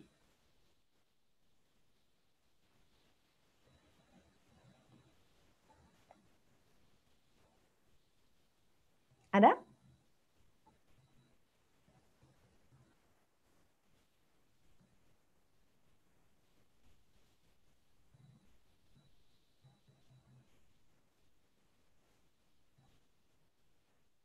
Sudah selesai semua? Ada yang mau berbagi? Silakan kalau ada yang mau berbagi. Samuel, mau berbagi, Samuel? Boleh, Bu. Yuk, silakan. Dari awal ya, Bu, yang dari gambaran diri. Boleh. Ya, gambaran diri saya dari saya sendiri kan, Bu? Iya. Diri Iya. sendiri. Saya ini seorang introvert, Bu. Habis itu saya pemalu dan saya kurang suka sama adanya kerjasama, Bu. Lalu untuk kekuatan diri saya itu bisa menjadi pendengar yang baik. Untuk kelemahan saya tuh malu untuk berinteraksi, Bu. Lalu apa lagi ya? Terus yang saya lakukan apa saja yang sudah saya lakukan dalam menjadi pendengar yang baik itu sudah diwujudkan dalam bentuk saya mendengar keluh kesah hati beberapa teman saya dan saya bisa memberikan solusi yang baik. Lalu ide atau usaha untuk memperbaiki kelemahan itu saya berusaha untuk masuk dalam komunitas-komunitas, Bu, supaya saya bisa berinteraksi secara langsung dengan baik gitu, Bu. Ya.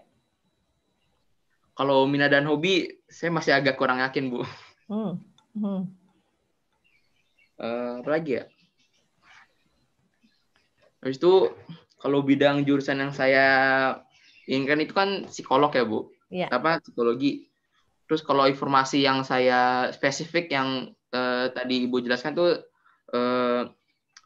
pendidikan psikologi itu minimal 4 tahun dan maksimal 6 tahun.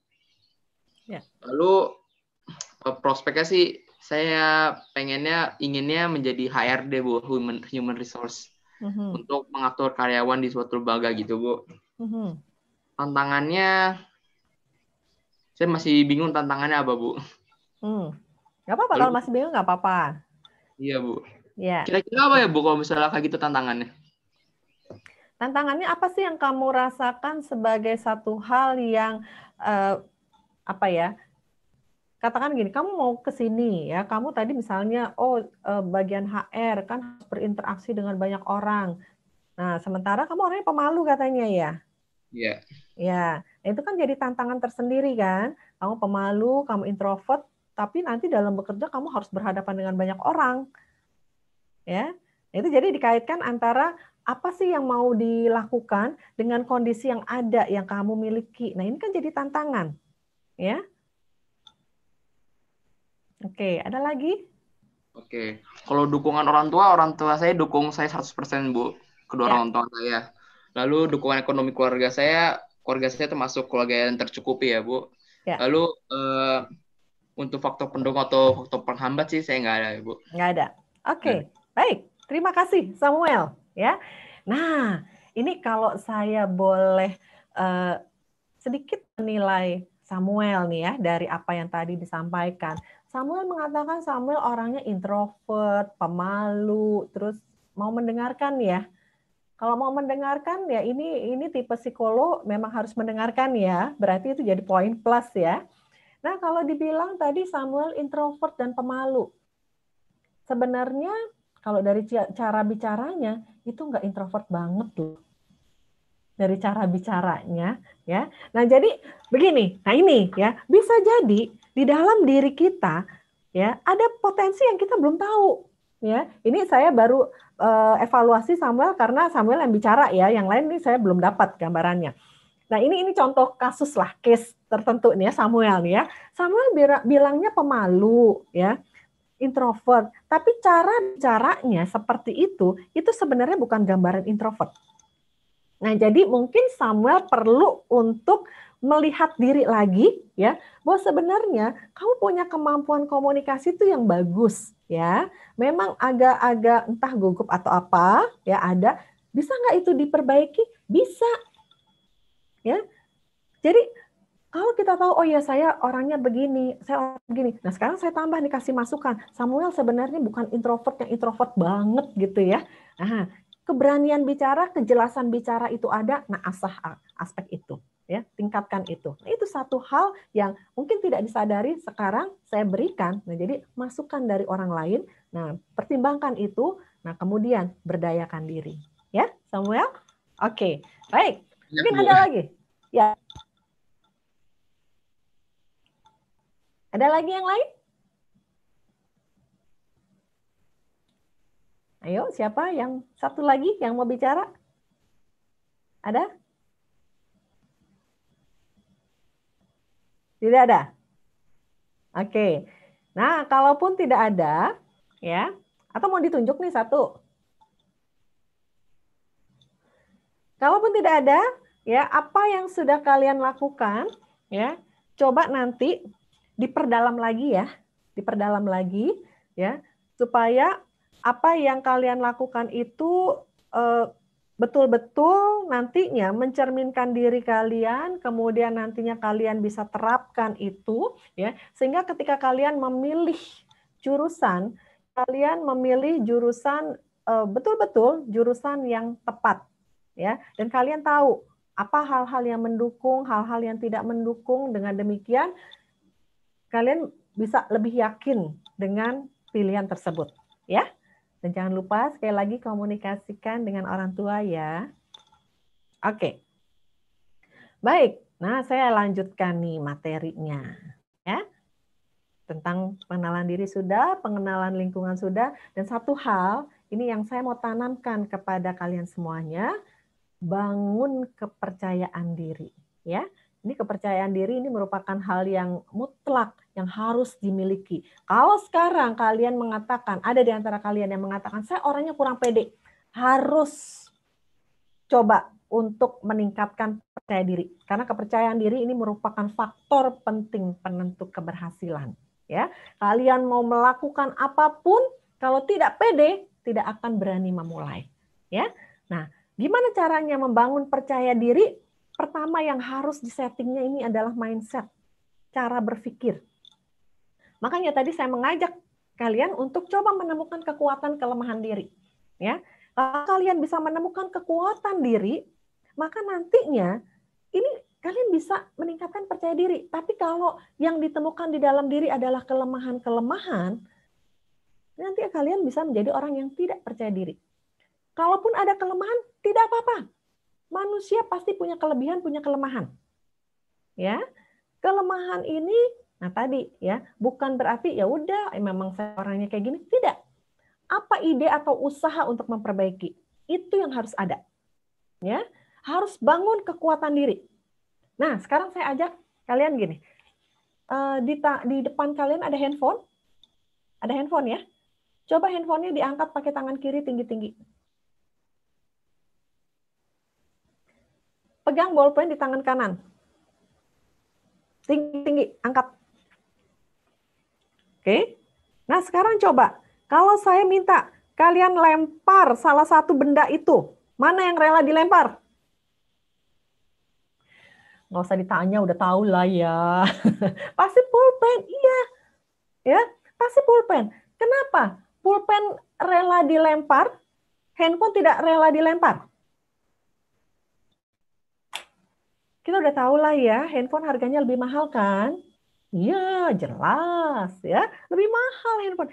Pertanyaannya, kenapa handphone lebih mahal? Handphone mahal. Karena apa? Fiturnya, fungsinya banyak kan ya? Banyak fungsinya. Teknologinya canggih, ya. Ini spare part-nya juga dibuat dari bahan-bahan atau material yang bagus, ya. Nama besarnya ada. Nah, ini kan sebenarnya nilai harga handphone ini ya dari nilai-nilai yang ada, teknologinya, fiturnya, ya, kemudian nama besarnya, ini yang membuat handphone mahal. Sama. Kalian juga begitu. Kalau kalian bisa menemukan kekuatan diri, itu sebenarnya sedang menumpukan nilai.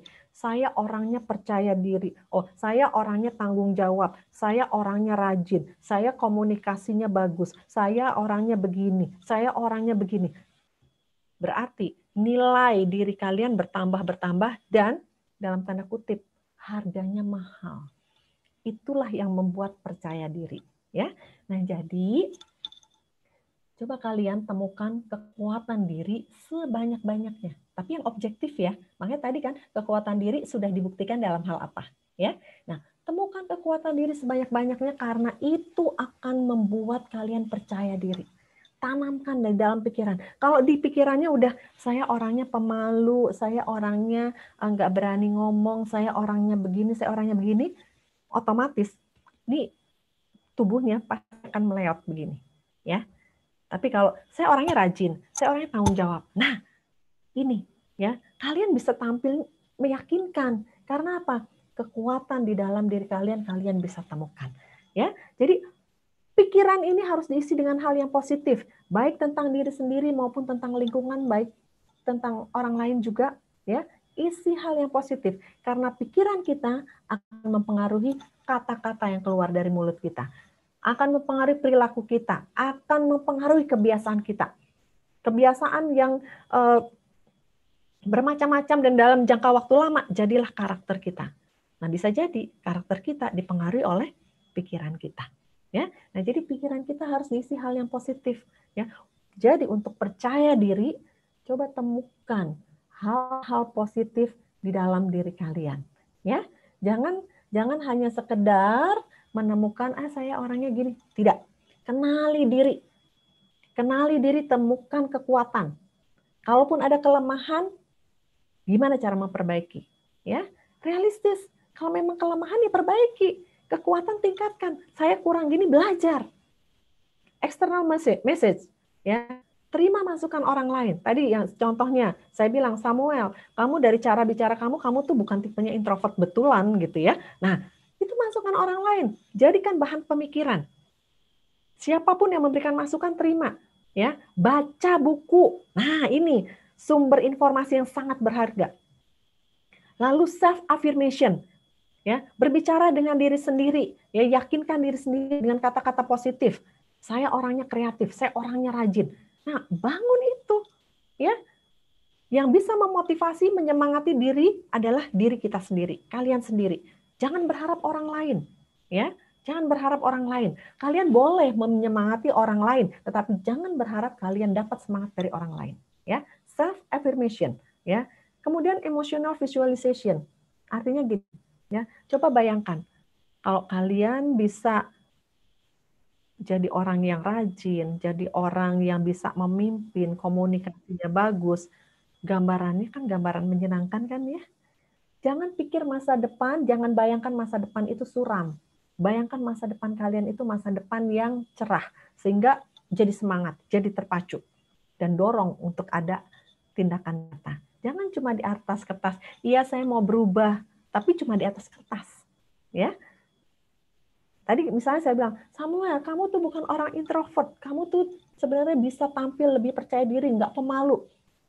Nah, apa tindakan nyatanya? Oke, saya akan belajar bicara di depan kaca misalnya. Nah, saya belajar bicara.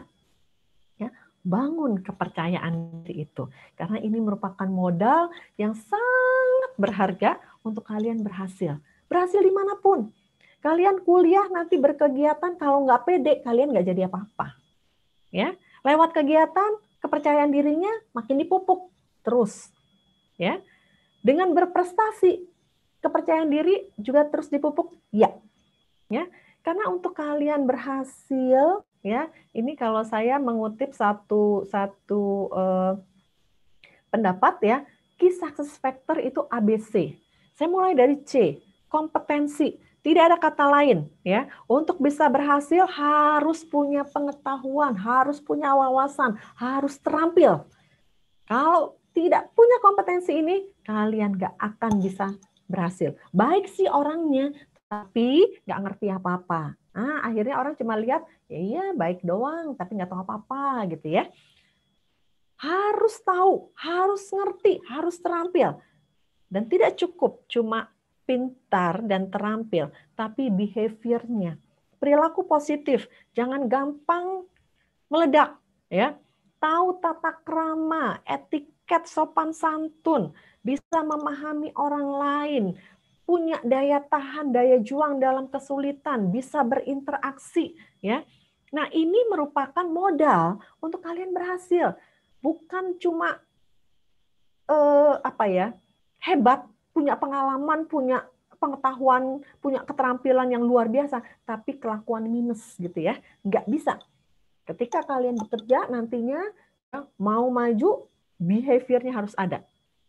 Dan satu hal lagi, jangan lupa appearance, penampilan ya. Orang bilang penampilan nggak penting, tapi jangan salah. Penampilan memang bukan yang terpenting, tapi tetap penting.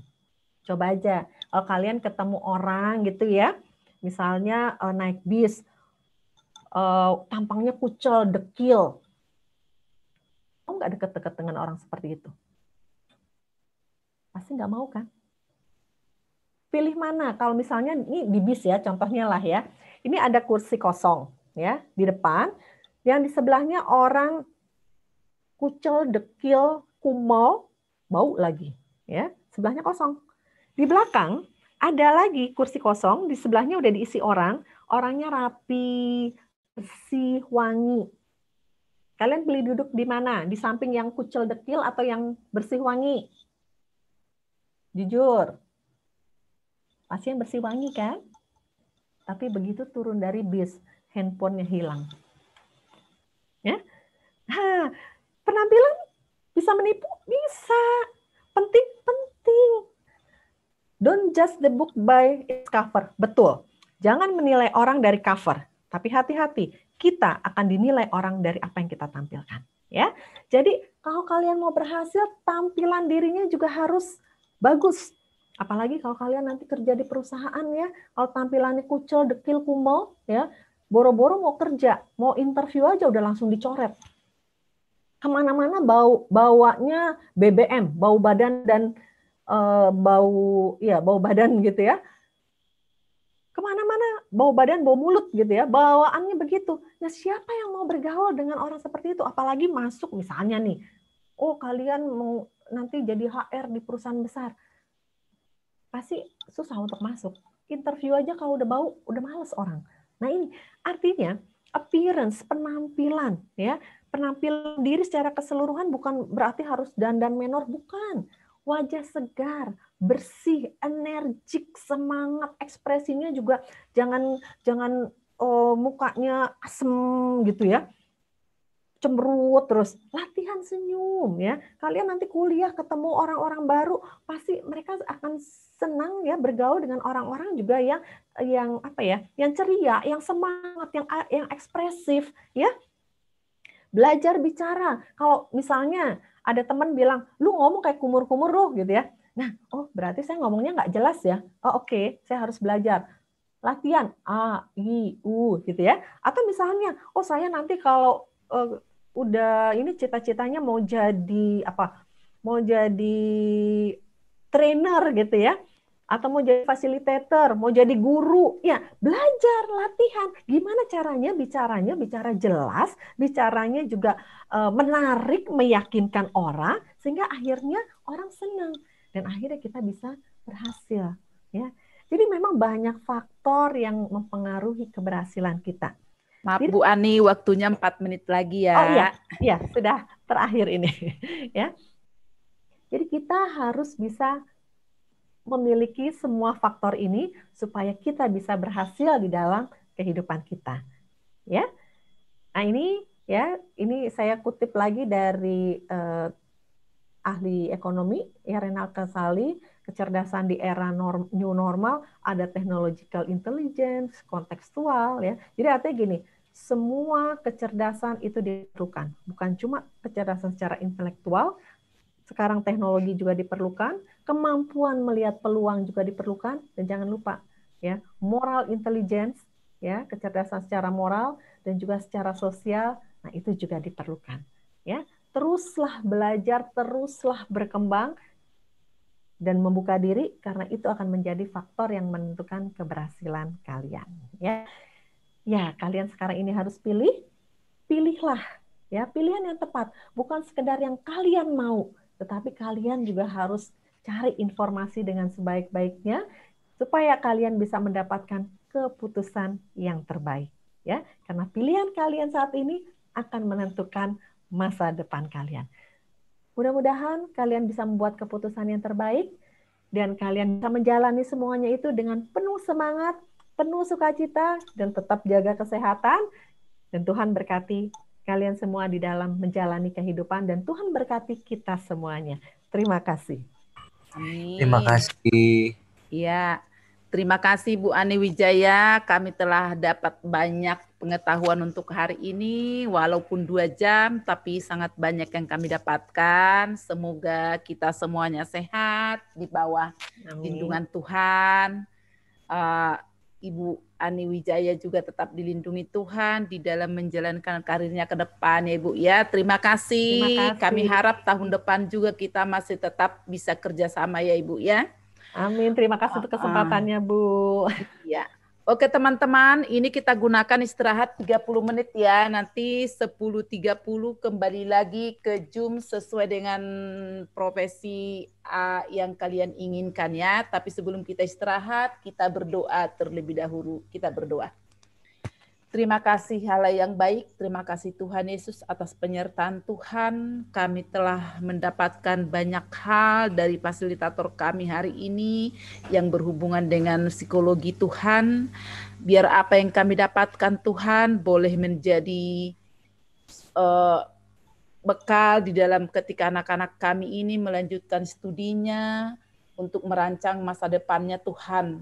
Biarlah apa yang kami telah peroleh hari ini boleh berguna, boleh bermanfaat di dalam setiap diri kami. Jika nanti juga Tuhan kami masih akan melanjutkan acara berikutnya, kiranya Tuhan yang sertai. Kami juga berdoa untuk fasilitator kami Tuhan, Ibu Ani, apabila masih mau melanjutkan aktivitas selanjutnya, kiranya Tuhan sertai. Kami serahkan segala hidup dan kehidupan kami hanya ke dalam tangan pengasihan-Mu melalui anak-Mu, Tuhan Yesus Kristus, Juru Selamat kami yang hidup. Amin. Terima kasih Bu Ania, Tuhan berkati. Amin. Terima kasih Bu. Ya. Terima kasih Bu Ani. Terima kasih Bu Ani. Teman-teman silakan Sampai istirahat bertemu. ya, 30 menit ya. Ya Ibu.